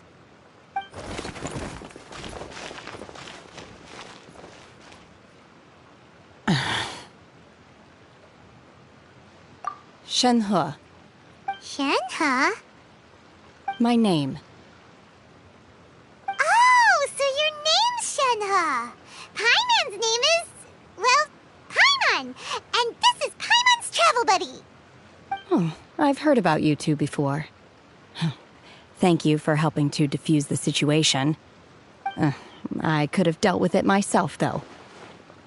I suspect smashing his head against the ground a handful of times is all it would have taken to get him to surrender. You can't do that. That's way too violent. This is Liyue Harbor. There are laws against that kind of stuff, you know. Laws? No, apparently not. Really? So how exactly have you...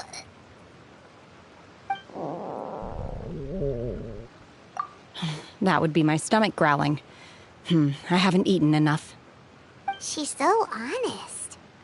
Wait, that's right! They said you went around all the restaurants ordering this and that and the other, but only took a small bite of each dish. Then of course you're still hungry. So, anything in particular you're hungry for? Chingson, glaze lily, violet grass. These are my usuals. Medicinal herbs? Kinda hard to explain. Anyway, Boo Boo Pharmacy's not far away. Let's take Shenhe there for a big medicinal meal. After all, you can't work on an empty stomach.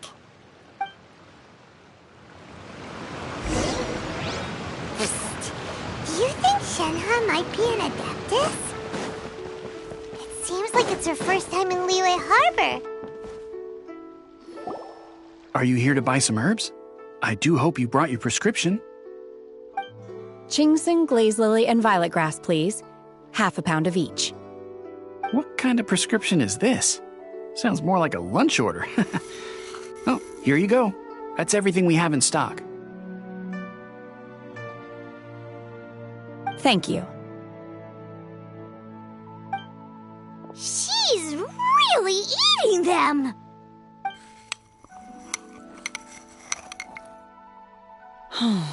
My hunger has now abated. Thank you.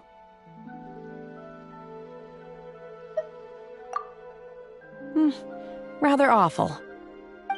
Though they were not completely devoid of sweet fragrance, after consuming a large quantity of them, bitterness is all that remains.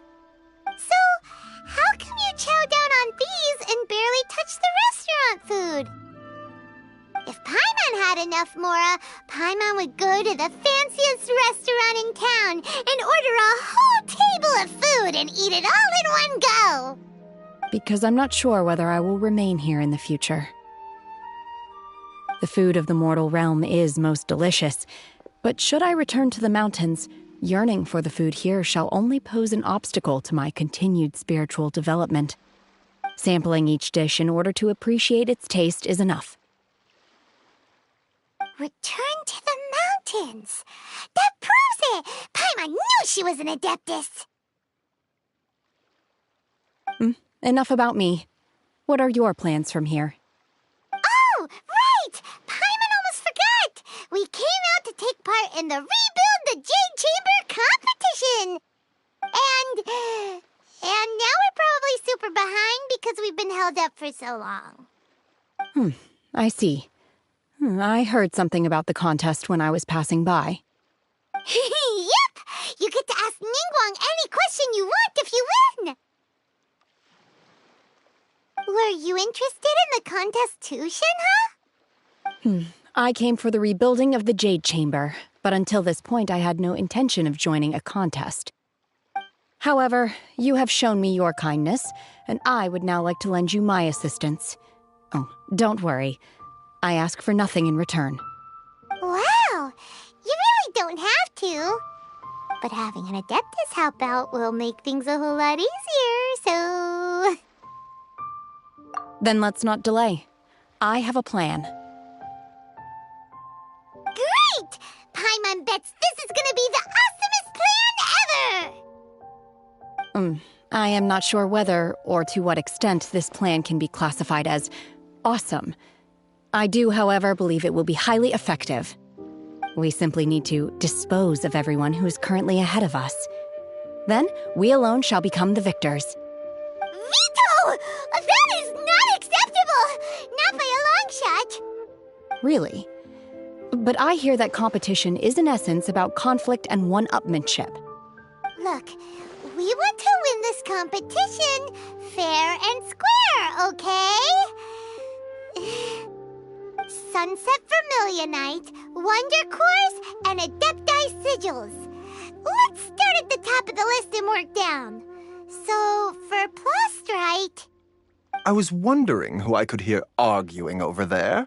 So, it's you. Baishu? What are you doing out here? Lady Ningguang wishes to purchase a large batch of wound dressing. We're running low at the store, so I came out to fetch the ingredients personally. Huh? How come Lady Ningguang needs so much wound dressing all of a sudden? I'm not too sure.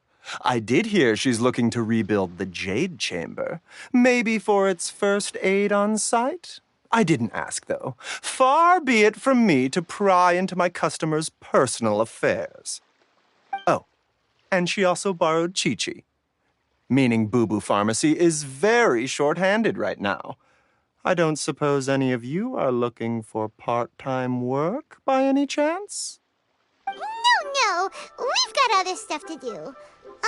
While you're here, though, you seem to know a lot. Have you ever heard of something called Sunset Vermilionite? Ah, the variety of plostrite used in the Jade Chamber, yes? There is some mention of it in the Seven Mountain Treatises. When activated, Sunset Vermilionite rises up all the way into the clouds. It's very rare indeed.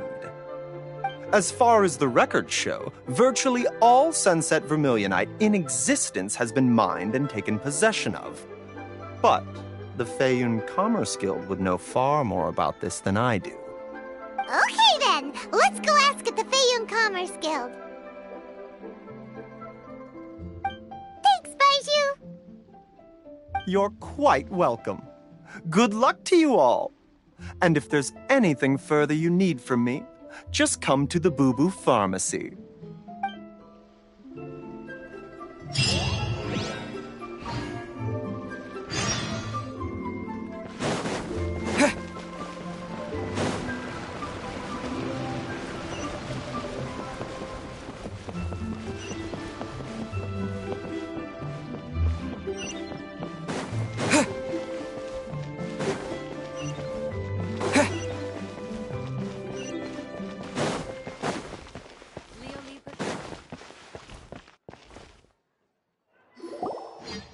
Master Xingqiu, thank goodness you're finally back. Oh? Why do I detect an urgency in your voice? The guild has had a whole string of strange orders in recently. Everyone's been completely caught off guard. Your father gave me specific instructions to ask you to stay and help out if I happen to see you. I see. Have someone sort the orders by type for now. I'll deal with them myself shortly. Oh, how wonderful. Thank you, Master. With you on the job, I can breathe a sigh of relief. Hey, Xingqiu! Glad you're here. We want to ask you for some information. Traveler, Paimon, Please wait a moment. Shu, I need to entertain some guests. Please continue with your work for the time being, and we'll discuss the matter of the guild's orders in more detail later on. Understood, Master Xingqiu. Then I will leave you in peace.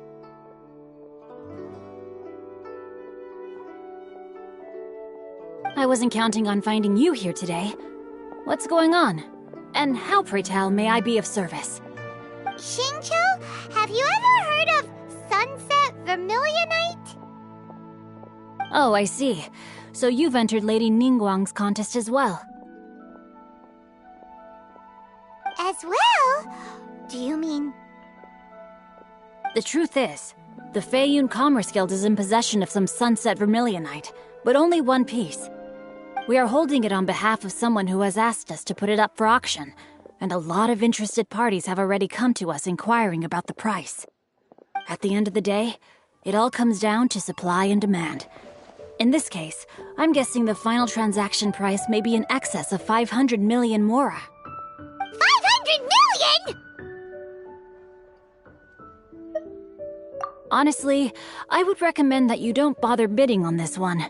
The price is greatly inflated, and it's just not worth it.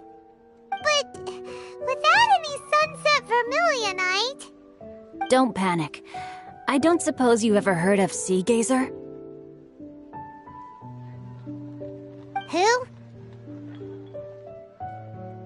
Oh, Sea Gazer was once very close to Mountain Shaper, but if I am not mistaken, he has already passed away. Yes, precisely. I didn't know anyone else knew about him. According to records of drifting clouds, Sea Gazer once built an abode to store his rarest and most exquisite treasures, among which was some Sunset Vermilionite. After Sea Gazer passed, the abode was abandoned, and its location was lost to time. Luckily, I came into possession of a stack of folk history books just recently. They make some oblique references to this lost abode, and after cross-referencing them against each other, I'm now fairly certain that it is situated in the Lisha area. That's great! But is it really okay for us to just go and take his treasure? Wouldn't it be a little, disrespectful with him being an Adeptus? You needn't worry. As far as I understand, Sea Gazer was very open-minded. Even while he was alive, he wouldn't have let something like this bother him. Open-minded? I have not heard of Sea Gazer being described in this way before. May I ask where you read that? Just a rumor I heard out in the mountains. All right then, let's go.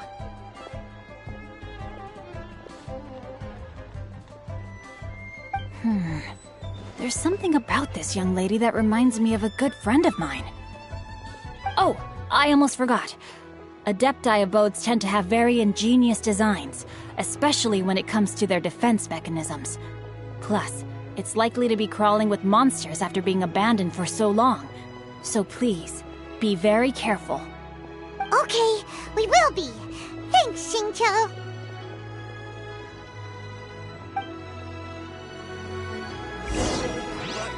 You didn't let me finish.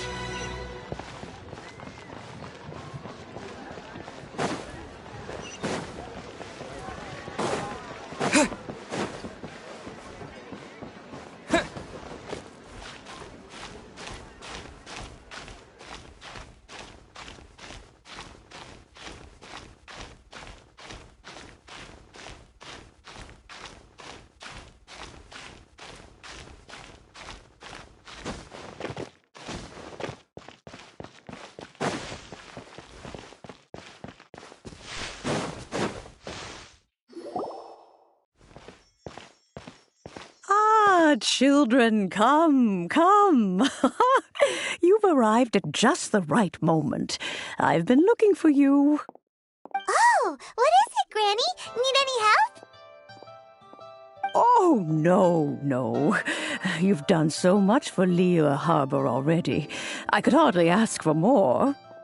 In fact, my old friends and I have been putting our heads together to think of what sort of gift we might give you in return. A gift? For Paimon?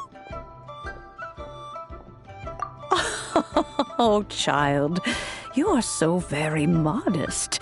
Uncommonly so, even. But you mustn't decline this gift. I simply won't allow it. When you traversed my old teapot in search of the cleansing bell, I heard your little friend mention that you often camp out in the wilds. That simply won't do. Especially since I imagine you still have a very long journey ahead of you. Fortunately, I have not yet grown so old as to see my subspace creation abilities atrophy.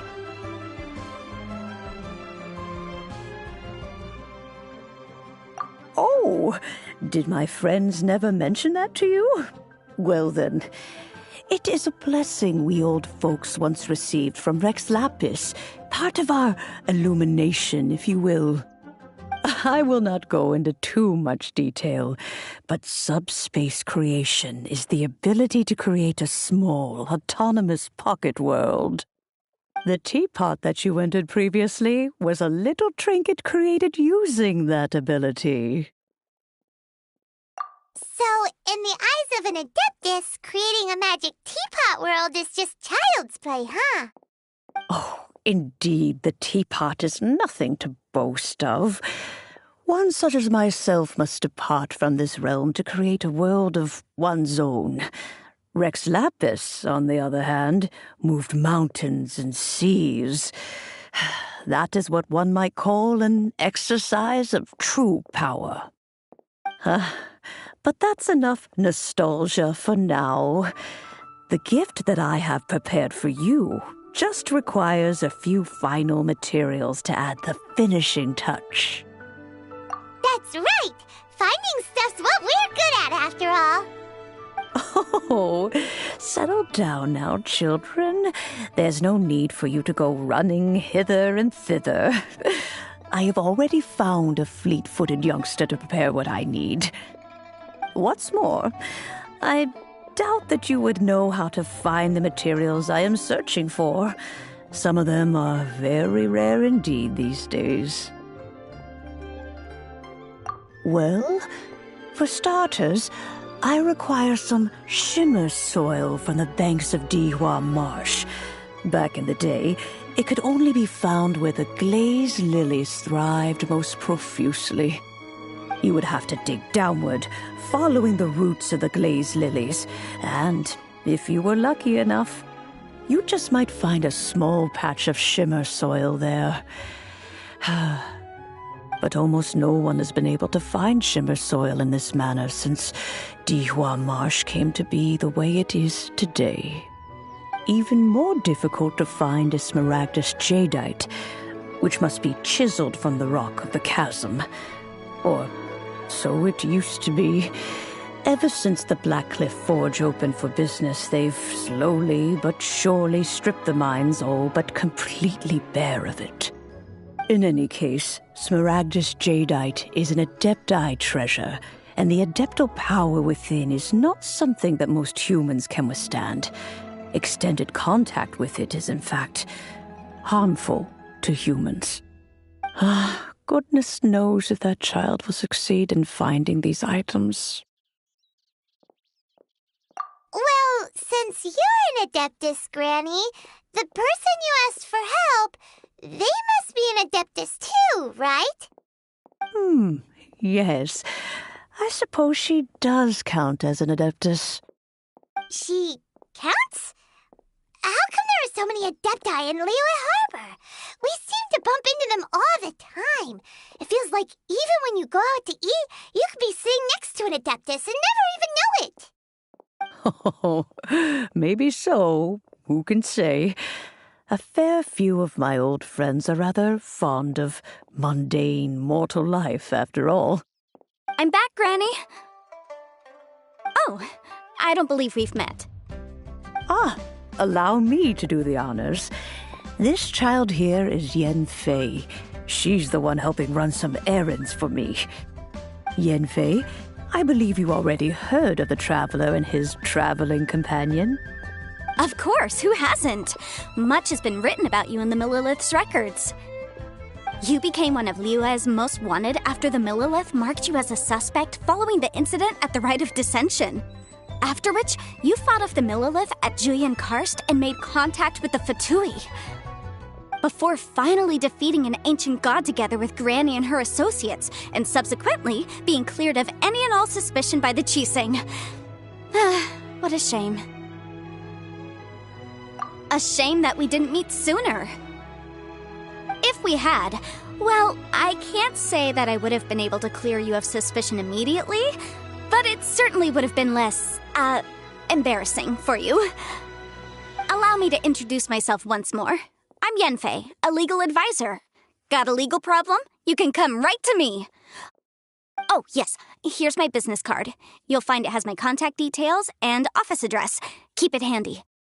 If you have an urgent issue, just leave me a note at this address. Oh, and I almost forgot to mention, I offer a very generous discount for first-time customers. All right, Yanfei, all right. Let's get to the business at hand. I do not think these two are in any dire need of legal assistance at the moment. You'll have to excuse Yanfei. She's always been like this, ever the talkative one when it comes to her own affairs. Paimon was gonna ask the same question. You seem really different from the ones we've met before. An Adeptus? I guess. Kinda. My old man said he was one anyway. He mentioned that he once campaigned with Rex Lapis for a long old time, and then after that was all over, he went back and married my mom. They had me, and once I was all grown up, the two of them upped and left on a journey, leaving me with Granny here. Well, that's a bit casual for an Adeptus. Aren't you guys supposed to sign solemn contracts to protect Liyue Harbor and all that stuff? What do you mean he just went back to get married? Well, my dad did say that he'd talked it through with Rex Lapis and that he was fine with it. Even contributed towards the wedding gift, apparently. Anyway, let's not dwell on that too much. So, Granny, I've gotten a hold of most of the stuff you asked for, except for Smaragdus Jadeite. I couldn't find any at all. Is that so? But Smaragdus Jadeite is really rather essential. Yanfei, are you sure you can't find some other way? They have helped Liyue greatly, after all. It is only right that they are duly rewarded. I know, Granny, you've told me 1,000 times already. Well, the chasm's definitely a no-go, but there's still a chance we can figure out some alternative means of procurement. Hold on a moment. Let me have a look.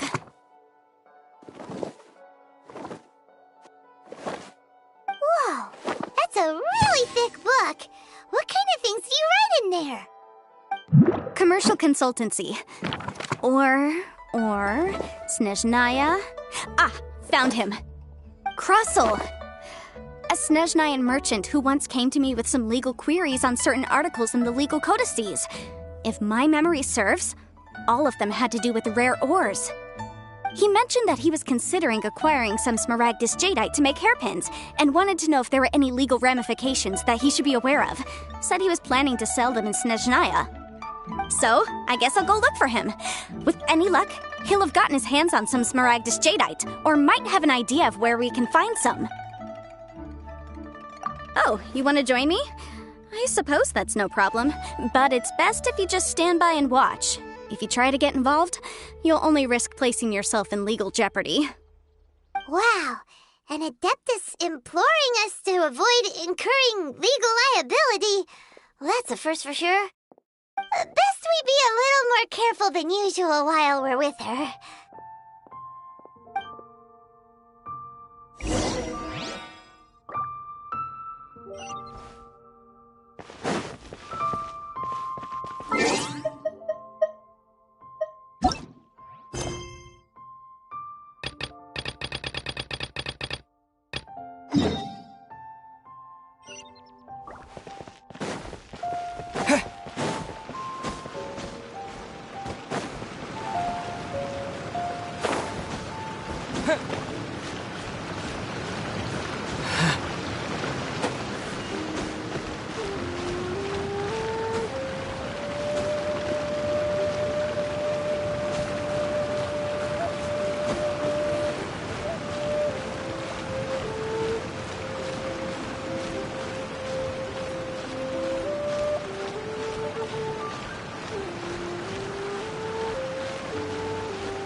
Come a little clip.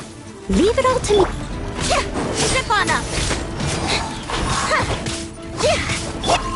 With the wind!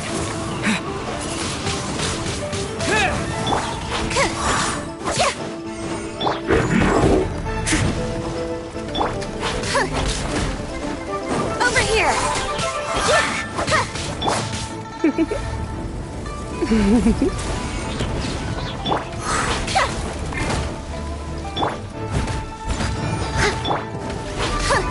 Zip on up! Cue the spotlight!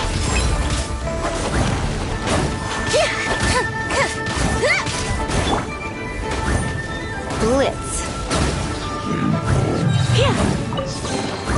No pain, no gain.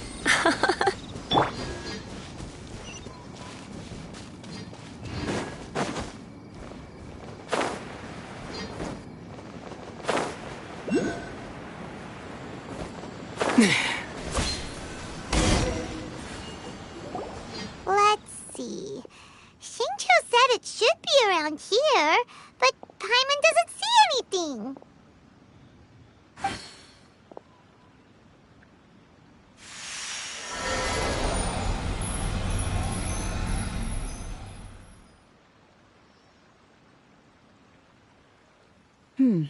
This place was hidden using a special Adepti art. But now that I have removed it, we can inspect the area more closely. Wow, that's amazing! Yep, let's take another look around. Hey, look! Is that a new Sealy over there?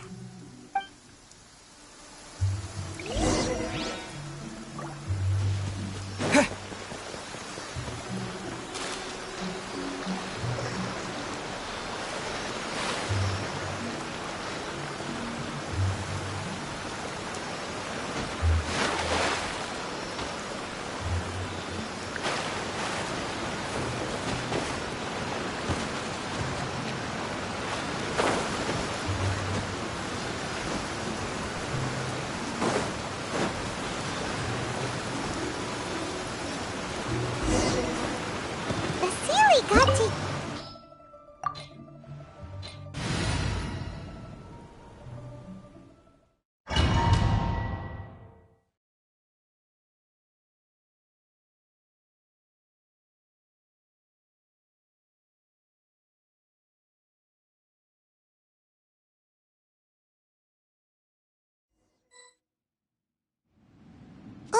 What? Weren't we at a waterfall just now? How did we suddenly end up here? Oh, so many clouds. It feels like we're high up in the sky. I believe this is the abode of that Adeptus. With any luck, the sunset Vermilionite we're looking for should be in here. Really? Let Paimon see. Huh? Isn't that the Sealy from before?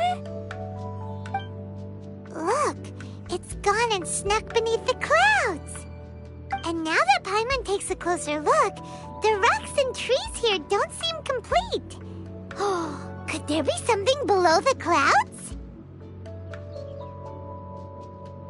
These are not real clouds. They are the product of an Adepti art used for spatial partitioning. If we want to go down, we must first destroy the mechanism that is maintaining the Adepti art. All right, then let's do it. I sense the presence of monsters in this place. I don't know where they are hiding, so we'd better be careful.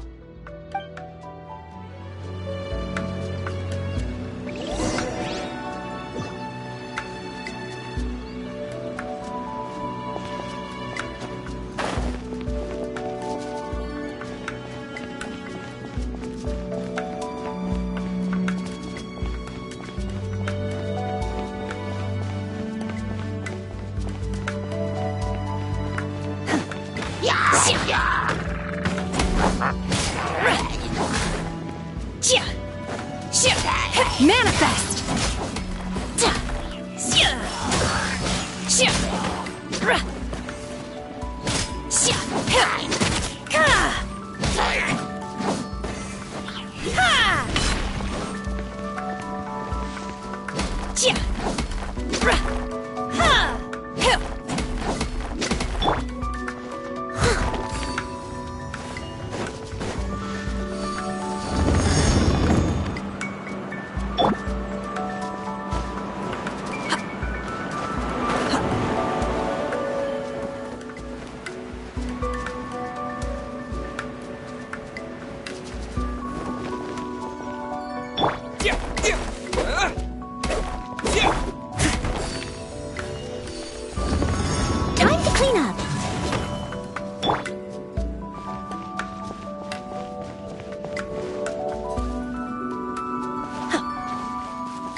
Obey!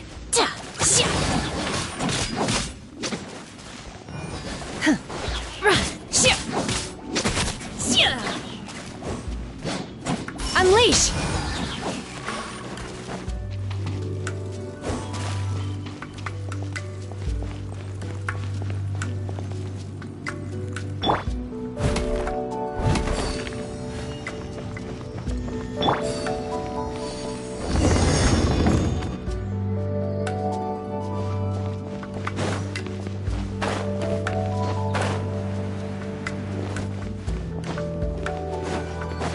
It appears that we've been taken for intruders.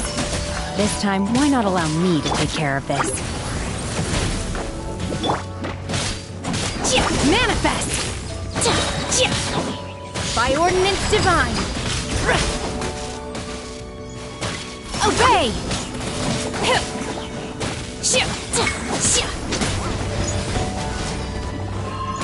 Unleash!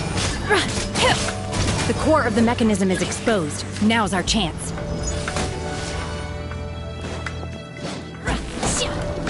Manifest!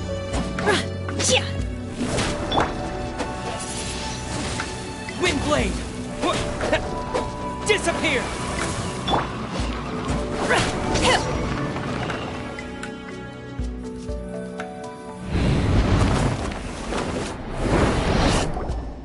Whoa! We're gonna fall!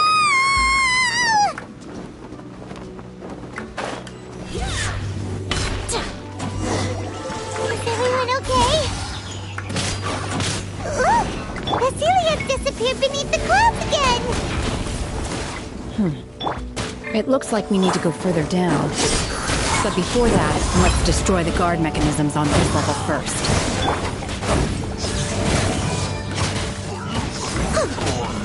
Steady as stone.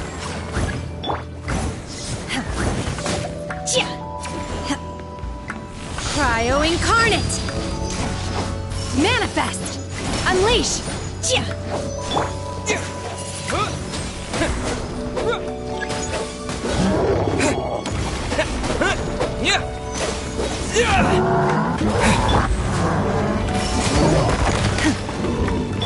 You're in for a little shock. Step on up!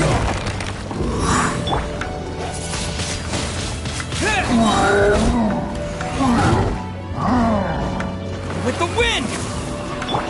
Let's spark things up a little.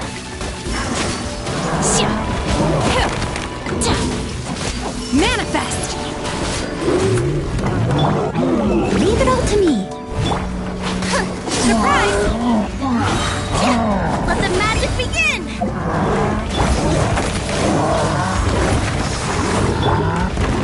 Unleash!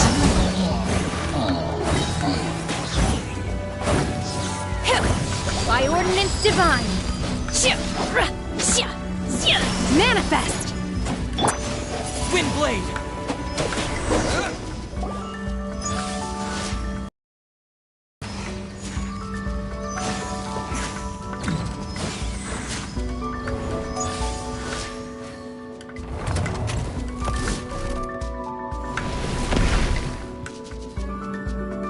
We're gonna fall. This time, we're really gonna fall. Ah! Luckily, there was a pool of water at the bottom. Otherwise, that could have ended very differently. Hey! That Sealy's on the move again. Let's catch up with it.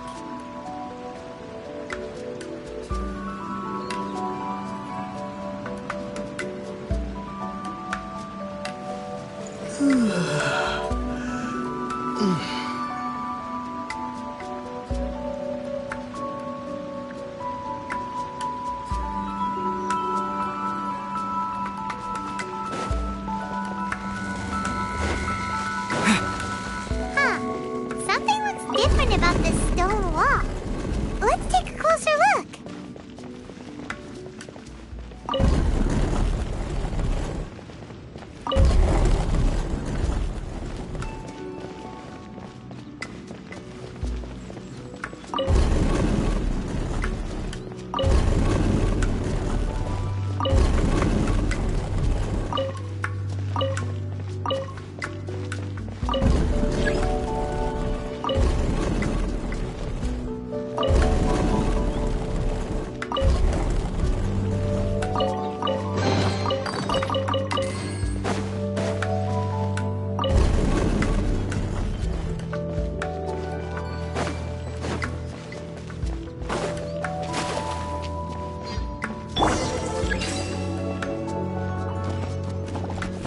Obey! Time to clean up. Over here! Disappear!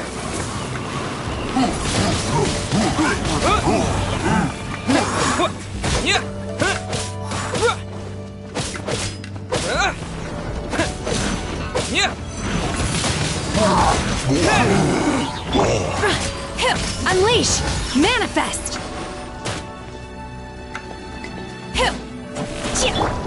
Surprise! The amaze! Obey!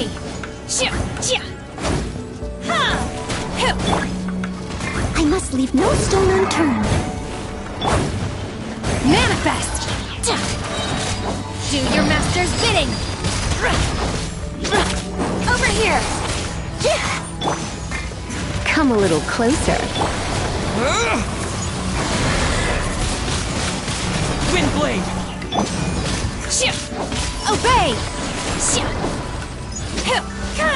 Unleash! Leave it all to me, as a dutiful maid would.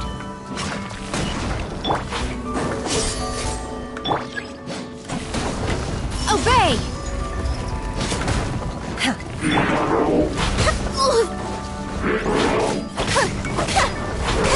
Step on up!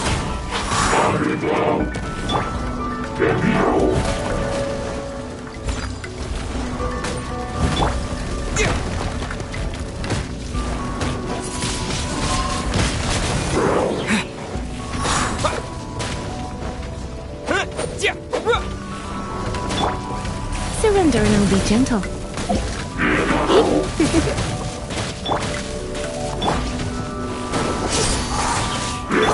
I must leave no stone. Unleash! Manifest! Let the magic begin! Disappear! By ordinance divine, you will regret this! Obey! Oh! Feeble!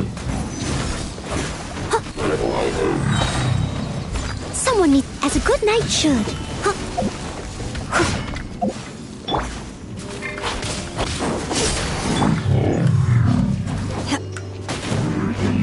Unleash! Manifest!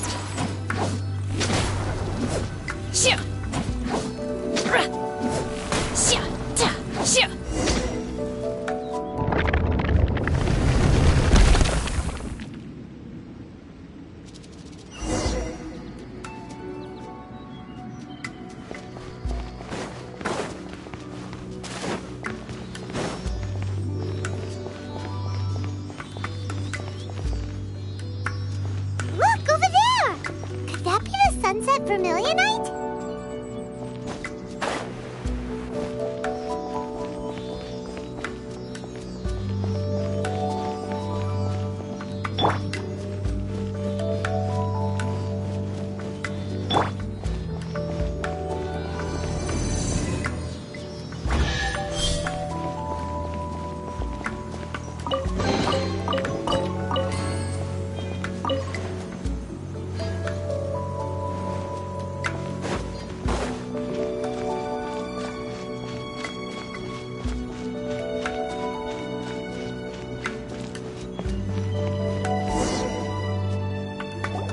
Is this it? Is this the Sunset Vermilionite?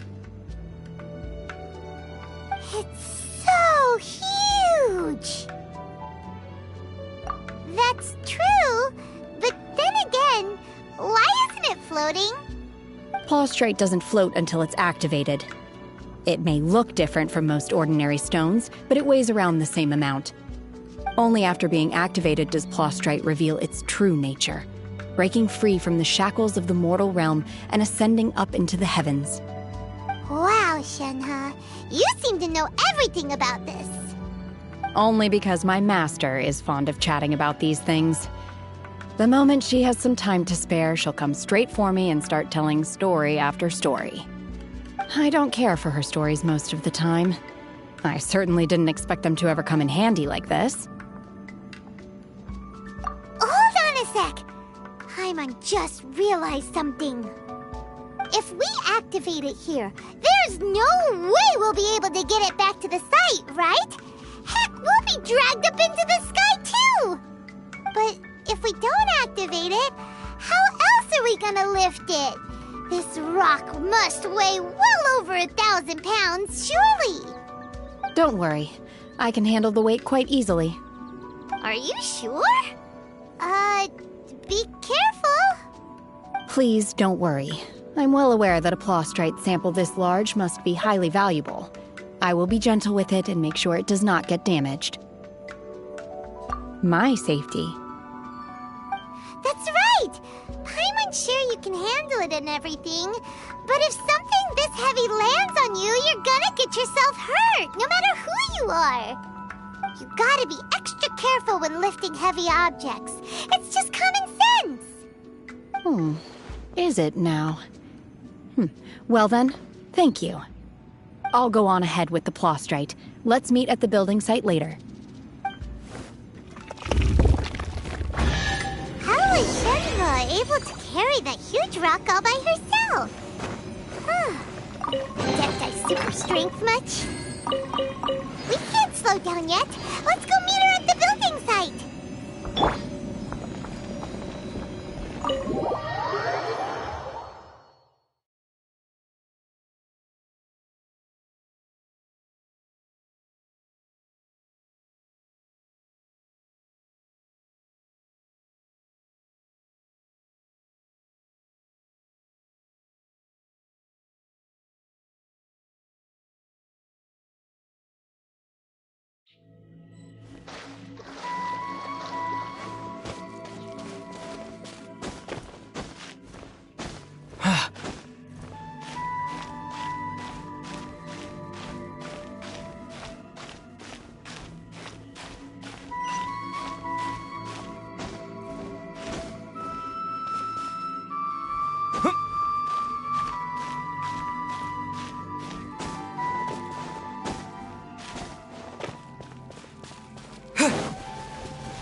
Oh my god, I can't believe my eyes.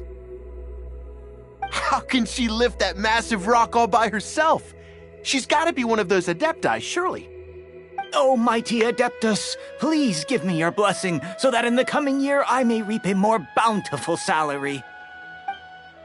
This is top tier in size and quality, and the condition it's in is quite simply immaculate. Congratulations, this item is approved for submission. I'm going to award you full marks for the Sunset Vermilionite item. May I take your name? My name isn't important. I'm not even here to compete. I was just delivering this for some other people. They should be here any minute now. Shenhe, and Ningguang's little helper. Ah, so you're the ones behind this. No wonder. The rarest talent turns in the rarest Plostrite specimen. But I have to correct you on one point. It's not helper, it's secretary. Okay then, Miss Secretary, what do you think of the rock we found? Pretty amazing, right? In truth, it is the finest piece of Plostrite we have received so far. If everything goes according to plan, we will use this piece in the foundation of the Jade Chamber, which will enable us to proceed to the next stage of construction. As a side note, Lady Ningguang has rented some dwellings in the nearby area to serve as accommodations for the contestants. If you need a place to rest, you are welcome to stay there. Now, please excuse me. As you can see, there is still a lot of work to do on the building site. Shenhe, just now on the way over, pretty much everyone was singing your praises. Oh, really? What kind of reaction is that? So strange. Aren't you happy about it? Whenever Paimon gets praised, Paimon can't help but hold their head up high and break into a big smug smile. I've had similar compliments before. They call me an Adeptus, treat me with great deference and respect, as if I'm set apart from the common folk. Yeah, 'cause that's how Adepti are. At least the ones we've met are pretty unique and reclusive, too. Way different than normal people. But I am not... Shenhe? I'm fine. I've been exerting myself quite a lot ever since we set foot in that abode. I'm just a little fatigued. Well, Byron said that there are some makeshift hotels we can use, right? Let's go check in and take a rest. No need. I simply need to find myself a secluded place in the wilderness to sit and meditate in silence. You can't do that. It's dangerous out in the wild on your own. When your hungry, you go eat something tasty. And when you're tired, you go lie down in a nice, comfy bed. All right? Seriously, don't punish yourself like this. Okay. If you insist.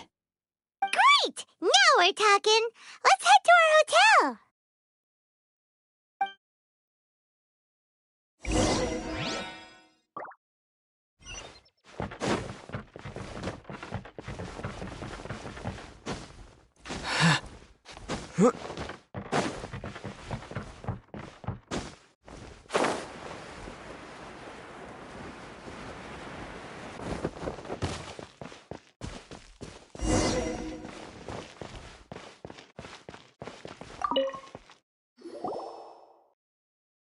Hi there!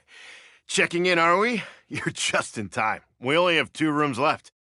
Since this was chosen as the building site for the new Jade Chamber, we've had a constant stream of people in this area. And not just workers either. Visitors, business people, tea sellers, all sorts. So, business is booming for me today. Very few vacancies. You're lucky you got here when you did. Great! One of your rooms is still being cleaned. I guess it should be ready within the hour. The other room is just through the door on the left. Here are your keys. All right. Hope you enjoy your stay. Please excuse me, I'll leave you to it. Shenhe, you should go get some rest. We'll hang around outside until the other room's ready. Paimon's gonna go see if there's anything good to eat around here. Paimon couldn't help but notice one of the guests walk in with a huge grilled chicken drumstick before. Let's buy one for Shenhe too. She can have it as a midnight snack. Or save it for breakfast tomorrow. All right. I will head to my room for now. If you need anything, don't hesitate to disturb me. I'm a light sleeper. I will hear if you knock on the door. See you tomorrow.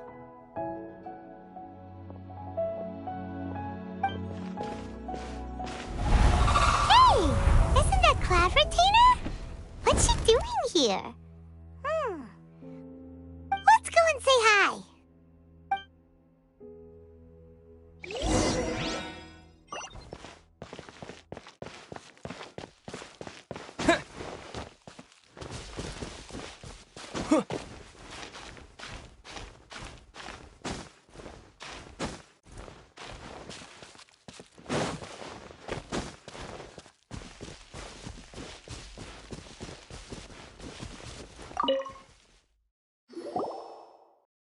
One trusts you have met Shenhe. So, are you getting along quite well? So far, so good. Yeah. So, you know Shenhe too, Cloud Retainer? Naturally. Save for Ganyu, who spends the majority of her time in Liyue Harbor. All the Adepti living today are acquainted with Shenhe to some degree.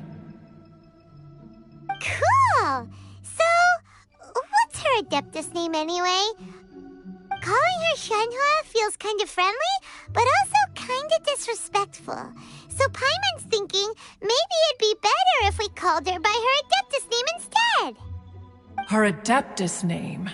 Why, pray tell, would Shenhe have an Adeptus name? Don't all Adepti have a special title they go by? On this latter point, you are correct. However, Shenhe is human. Oh, right. Wait, what? Paimon neither!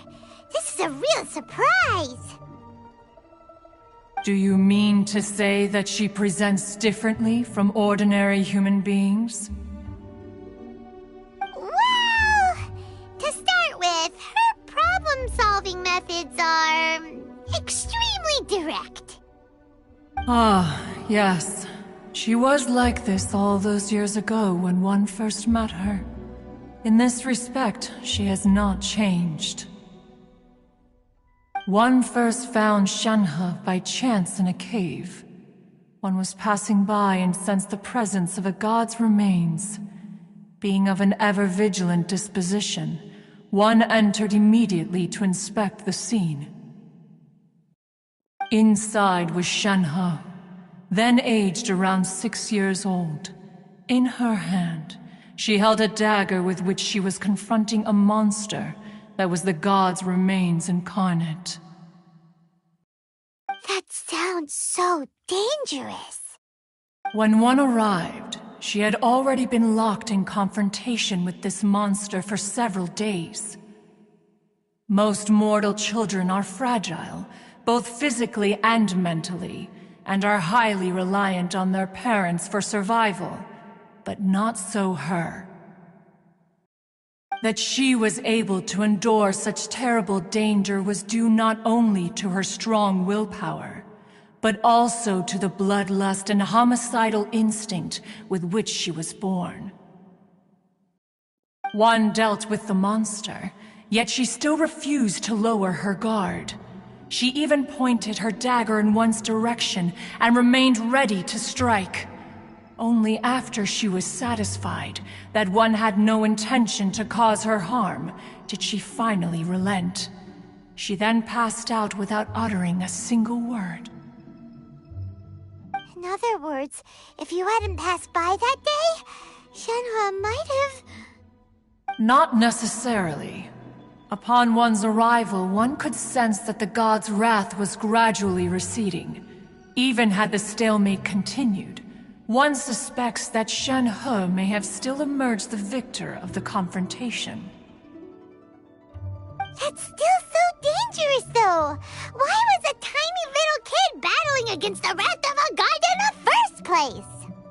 Alas, the mortal world is rife with suffering of every kind, and she had experienced her fair share of this, even at a tender age. Seeing that she was homeless, one decided to adopt her. Indeed, it is one to whom she refers. Shenhe has an extraordinary constitution, making her well adapted to practicing the Adepti arts. All the Adepti cherished her talents, and so we were willing to train her. However, idle urges did not subside with age. Rather, they grew stronger day by day. Mooncarver once performed a divination for her. He declared that her fate is to bear the curse of calamity. Consumed by malevolent energy, she is prone to bring harm to those around her. Such is the magnitude of the danger this poses, that her soul must be bound with red ropes to keep her homicidal instinct at bay.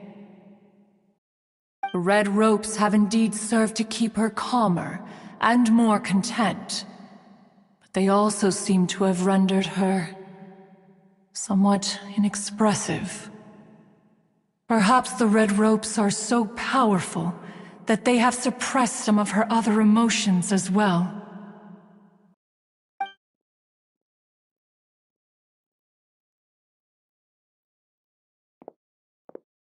It is only by fate that people's paths may cross.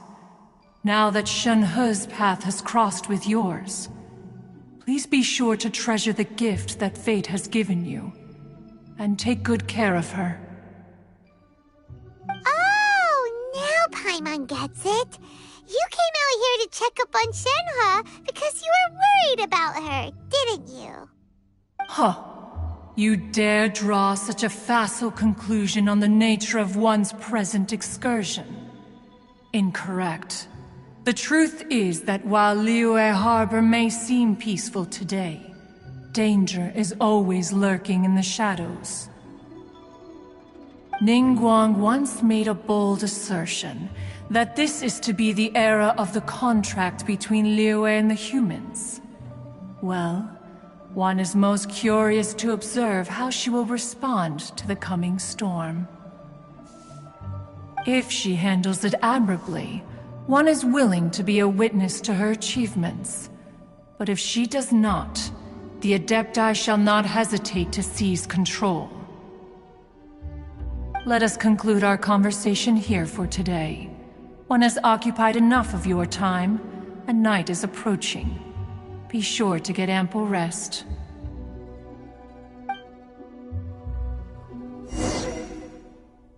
So, Shenhua isn't an Adeptus after all. She just grew up around the Adepti.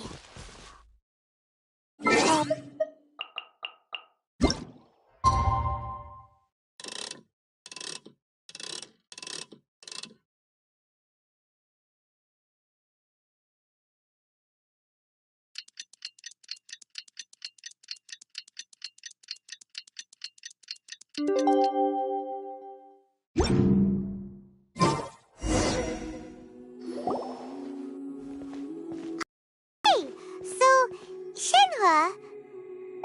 Master has relayed my situation to you, I take it. Oh?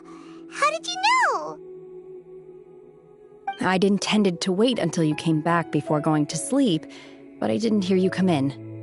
I was worried that something may have happened to you, so I went outside to check and caught sight of my master.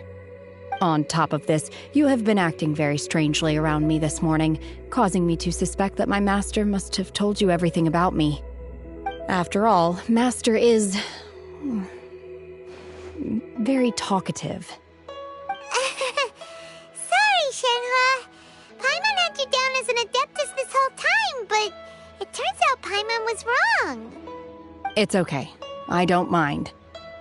The fault is mine for not explaining everything to you sooner, because in my experience, trying to explain is a futile pursuit. Still, though you mistook me for an Adeptus, you never treated me as distant and unapproachable.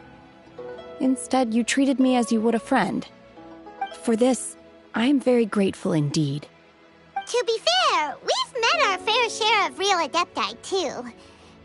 Anyway, now it's settled. From now on, you're our friend. Whether you're an Adeptus or a human isn't the important thing. First and foremost, we're just plain old friends. Got it. Although I don't know quite what it entails in terms of what I have to do, I must say I like the title friend very much indeed. Great! Well, now that we're all rested up, we should start searching for the other 2 items on the list. But before we do that, let's go to the building site and ask Ningguang's little helper how the progress is going. After all, Sunset Vermilionite is so rare. Paimon doubts many competitors will really be able to find any. If it turns out some of them have given up already, we'll be able to take things a little more slowly. Oh, and another thing. We bought some grilled chicken drumsticks on the way back last night. There was a place just outside. Here's one for you, Shenhua. Try it! They're so good. I concur. It has a rich flavor, far more agreeable than those I've cooked for myself in the wilderness in the past.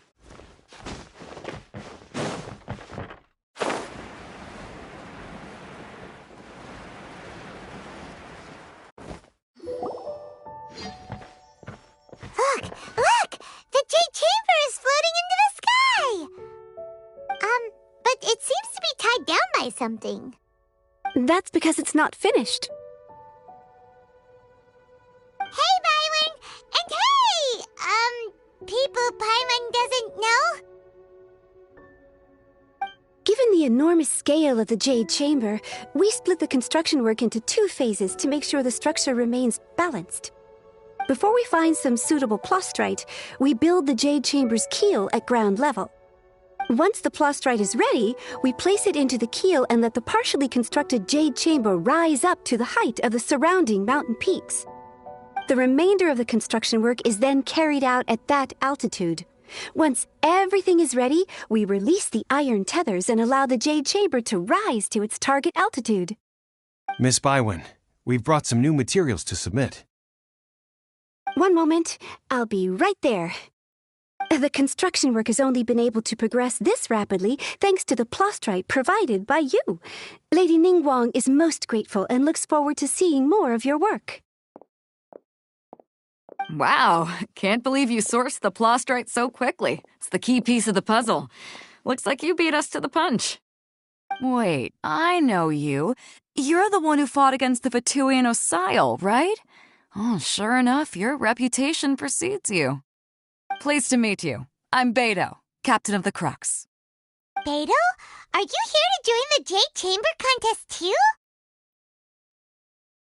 Sure am. I happened to get my hands on a chunk of sunset vermilionite on a voyage a while back, so I figured I'd bring it over. Huh. So even though it's rare, we're not the only ones who managed to get a hold of it. Oh, I've got some introductions to do. This is the renowned Miss Yoon, or Yoonjin, probably the most famous figure in the Liyue opera scene. Greetings. These two are Paimon and the Traveler. I'm sure you've heard of them before. And this is... sorry, I'm not sure we've met. Shenhe. I am their... friend. Good to meet you. Well, from today on, I guess all of us are friends. Miss Yoon is also here for the contest. Turns out she needed to borrow a boat, so we came together. It's an honor to finally meet you both. I've heard much about you. Miss Shenhe, though we are only meeting for the first time, I have a feeling that we will get along very well indeed. To be honest with you all, I am in great need of this opportunity to ask Lady Ningguang a question. That's why I joined the contest. Thanks to my father's connections, I was able to acquire a specimen of the plaustrite required. Fortunately, it was approved for submission, despite being a little on the diminutive side. Wow. So it looks like the three of us are competitors now. Excuse me for prying, Miss Shenhe, but are you competing as well? No, I don't have any questions for Ningguang. I just wanted to help him win. In that case, I have a proposal to make. Lady Ningguang said that the first 3 contestants to procure all 3 materials will be awarded the chance to ask a question. Well, there are 3 teams here. We can split the prize between us. Instead of competing against each other, we could work together to secure the top 3 places between us. What do you think? Sounds great, but how does that change things exactly? I think I see where you're going with this, Miss Yoon. The plaustrite was the most difficult item to source by a long shot. Luckily, all 3 of us managed to get our hands on it. The 2 remaining items aren't quite so rare, so as long as one of us finds a way to source it, the other 2 can hop on the bandwagon. How'd I do? Is that what you had in mind? Precisely. Huh. Interesting approach. Okay then. All right. I'll go first. I have some leads on these wonder cores. From what I've heard, the core itself is really not that difficult to make. The hard part is getting hold of the ore used as raw materials. I'm gonna head back to the ship and ask Suling if he's heard of them. You guys... We will head into town and seek advice from Master Zhang of Hanfeng's Ironmongers. Thoughts? Wonderful. We'll split into teams then, and whoever makes progress first brings all of us a step closer to victory. I'm gonna take off. See you later. Okay, let's go! By the way, what question are you gonna ask Ningguang, Yunjin? I'm looking for a venue to host the performance of our new opera. Lady Ningguang has excellent judgment, so I would like to hear her opinion. Ooh, what's the opera called? Paimon wants to go see it. The opera is a labor of love by my father. He wrote it based on a popular urban legend about an evil spirit and an adeptus. It's called The Divine Damsel of Devastation.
Ah, hello. Are you here for something off the shelf, or do you need something forged? Excuse me, Master Zhang. We were wondering if you'd heard of something called a Wonder Core. Of course I have. Sorry, who's asking? My name is Yunjin. Perhaps you don't know me, but I believe that you forged some weaponry for my father in the past, for stage use. Yunjin?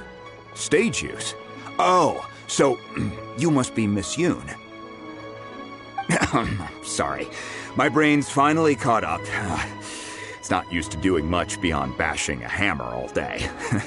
Everyone's heard of you, Miss Yoon, even folks who don't make it to the opera all that often. Like myself. So, you're here to ask about Wonder Cores, huh? As it happens, I do know how to make them. Matter of fact, I made some for Lady Ningguang back when she was building the original Jade Chamber. The types of ore needed to make Wonder Cores are a little hard to come by. Lady Ningguang supplied them herself last time. I don't suppose you've brought any yourselves? No, we were gonna ask you what kinds of ore we need. Sure. Well, you'll need two kinds. Star Splinter Iron and Subrosium. If I remember correctly, Lady Ningguang sourced her Star Splinter Iron from the Mount Tianheng area. They say it resonates with visions. It could take some work, but if you stick with it, you'll find some eventually. As for the Subrosium, though, that's trickier. It's all but unheard of on the market. I'm really not sure. Sorry. What I've heard is that the people around Mount Tianheng have some sort of magic trick that can pinpoint the location of the stuff. Of course, it's probably just hearsay. If you want my advice, start by looking for Star Splinter Iron around Mount Tianheng. And if you run into any locals, ask them a few questions about Subrosium. Mount Tianheng. Interestingly enough, the story of the divine damsel of devastation also takes place on that mountain. I hear the view there is quite spectacular. A favorite destination of the Adepti, in fact. Perhaps it can give me some inspiration. Let's not delay. We should head straight there.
I came to Mount Tianheng once with my father as a child.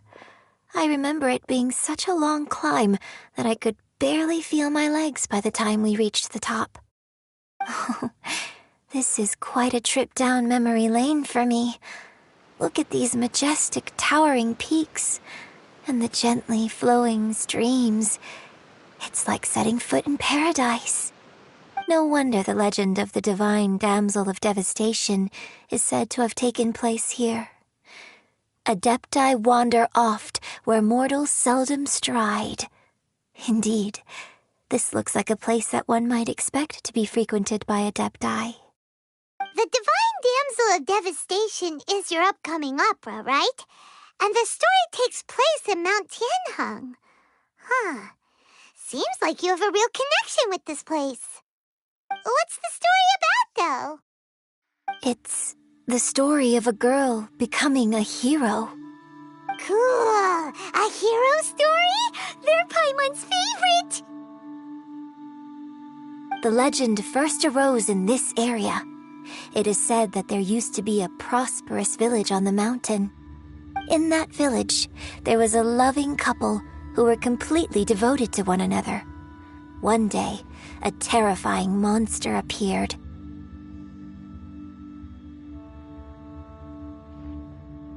The wife was out collecting herbs and was captured by the monster.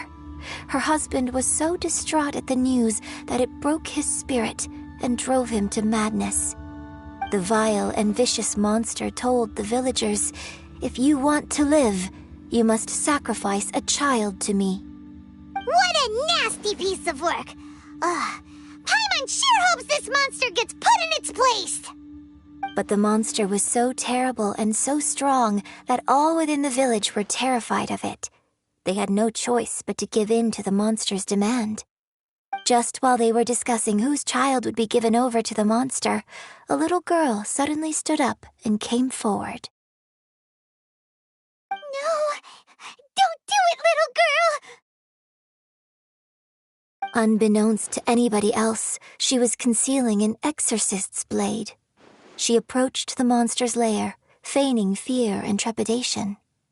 When she finally arrived, she courageously drew her sword and entered into a fierce struggle with the monster, from which she eventually emerged as the victor.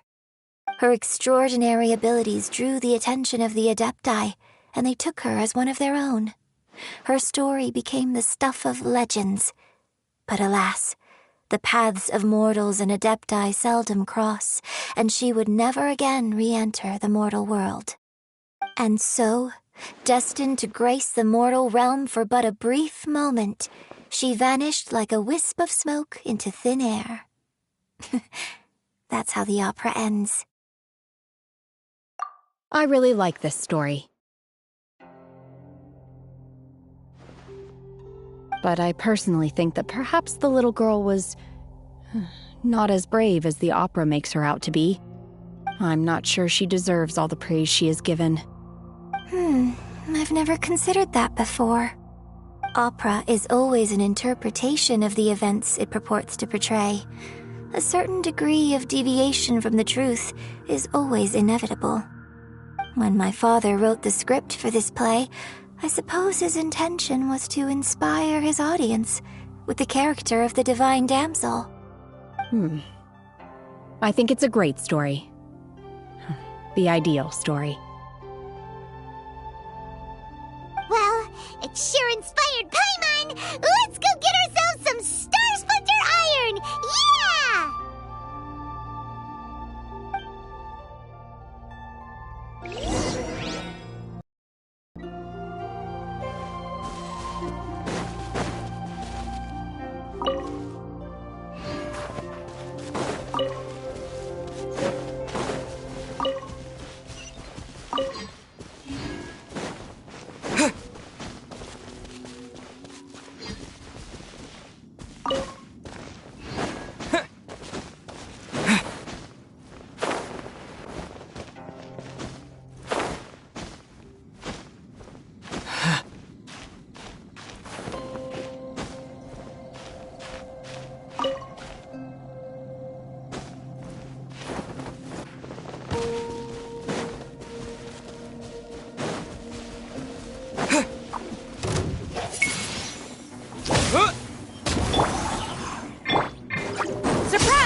Come a little closer.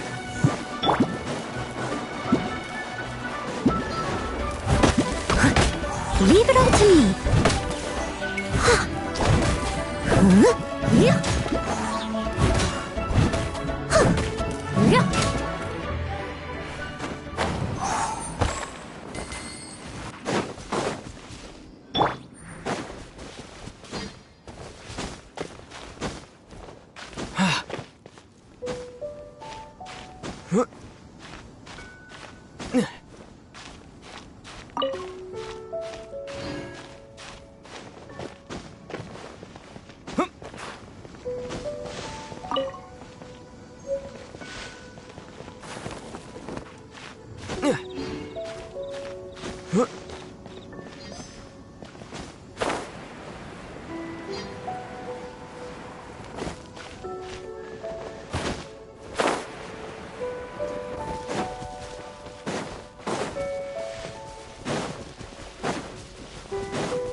This should be enough Star Splinter iron. Now we just need to find that Subrosium. I think I saw a village on our way here. Master Zhang said we should ask the locals for help. Why don't we try there?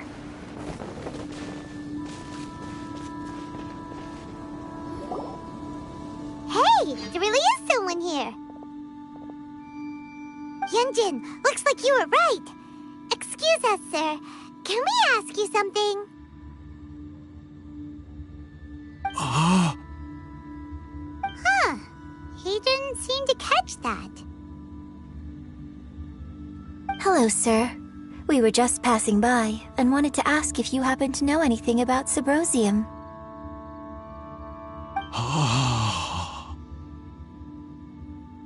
Is he trying to tell us to look for clues in the village? Well, whatever. Guess we're on our own here.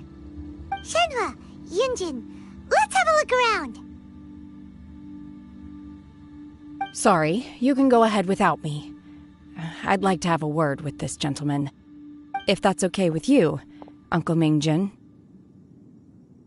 It's... Shenhe. Shenhe. You're alive. The rumors were true. So, all these years? I'm sorry, I don't know how to find Subrosium. But I think you can find some information in the village. This place is deserted now. No one ever comes here. So you can rummage around all you want. Huh? You know this guy, Shenhua? Thank you, kind sir. We'll go and take a look around. Don't worry. Mingjin has no ill intention towards Miss Shenhe. She'll be quite safe. Okay, then let's see what we can find in this village.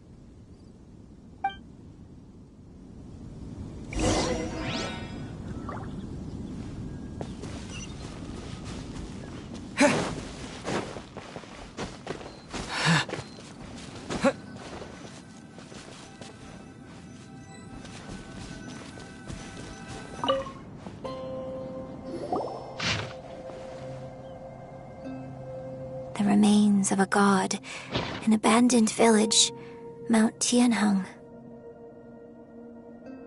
Does this mean that the true story of the divine damsel of devastation happened right here, in this village? The time frame certainly matches, so it seems we're in the right area. Let's keep looking around.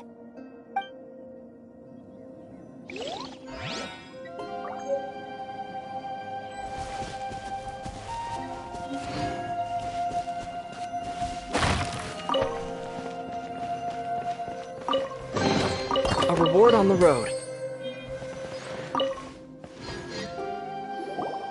Huh. What's this?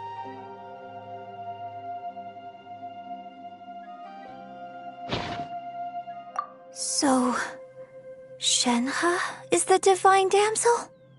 Now that I think about it, she does behave rather like an adeptus, and she is about the right age. So that's why I've been getting the strangest feeling whenever I chat with her. I should have noticed it earlier.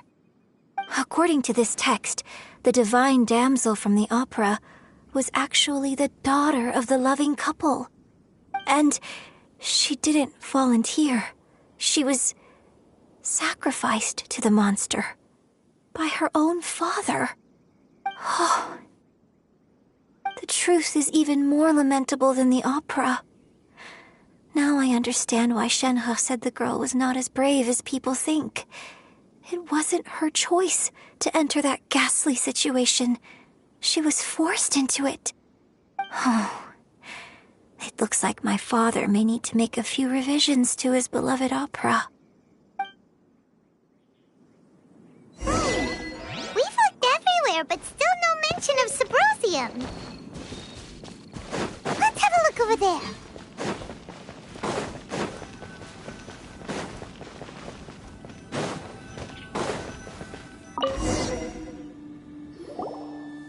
This is it! So basically, we need to go to the middle of the lake south of Mount Tianheng at dusk, and we'll find us some Sabrosium! Let's go back and tell Shenhe the news!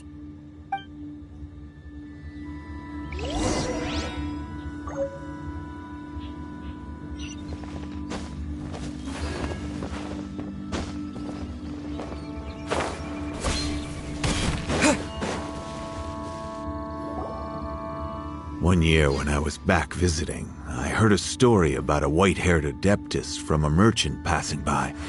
I never imagined it was you. I was a very close friend of your father's. I could have stopped him from performing the summoning ritual. I had plenty of chances, but I couldn't bring myself to stand up to him. I just let things happen, let it all escalate. And, well, we all know how that story ended. I bring flowers back here every year. And each time I wish I had a chance to apologize to you.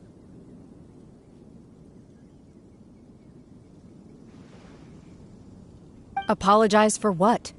If you'd stopped him, he'd only have found another way.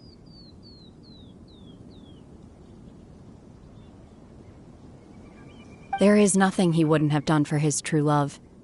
Nothing. Do you still hate him? I don't know what I feel. I'm told my fate is to bear the curse of calamity, so my master bound my soul with red ropes to curb my aggression. But it also dampened my emotions, making me dispassionate, like the Adepti. So if you ask me how I feel about the past, if I hate my father or not, the truth is, I feel nothing at all. It must have been so tough for you all these years. Shenhe! We're back! Oh, then I will leave you all in peace. Shenhe, it brings me some solace knowing that you are okay. I'll tell you more about the old times next time we meet. Thanks, mister. We found some info in the end.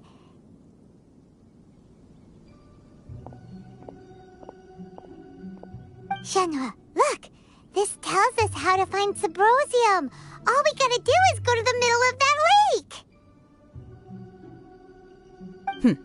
Let's go then.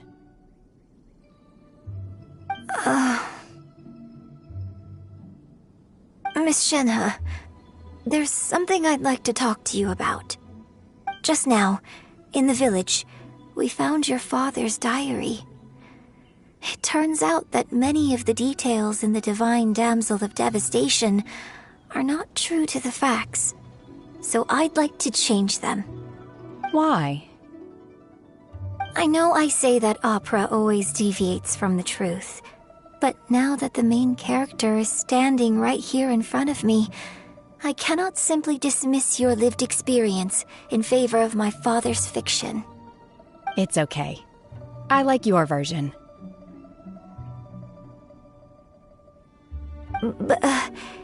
Huh? My master once said that the day I learn how to use my strength for the good of others is the day that I can truly become part of human society. So, I hope that one day I might be brave enough to stand up and protect others, just like the girl in the opera. But I've never thought this way before, and I wonder whether I will continue to think in this way. Don't worry. I believe you will. In fact, I think maybe you've already started to become the person you aspire to be. You just haven't had the opportunity to see it for yourself yet. Shenhe! Yunjin! Cut the chit-chat! Let's go!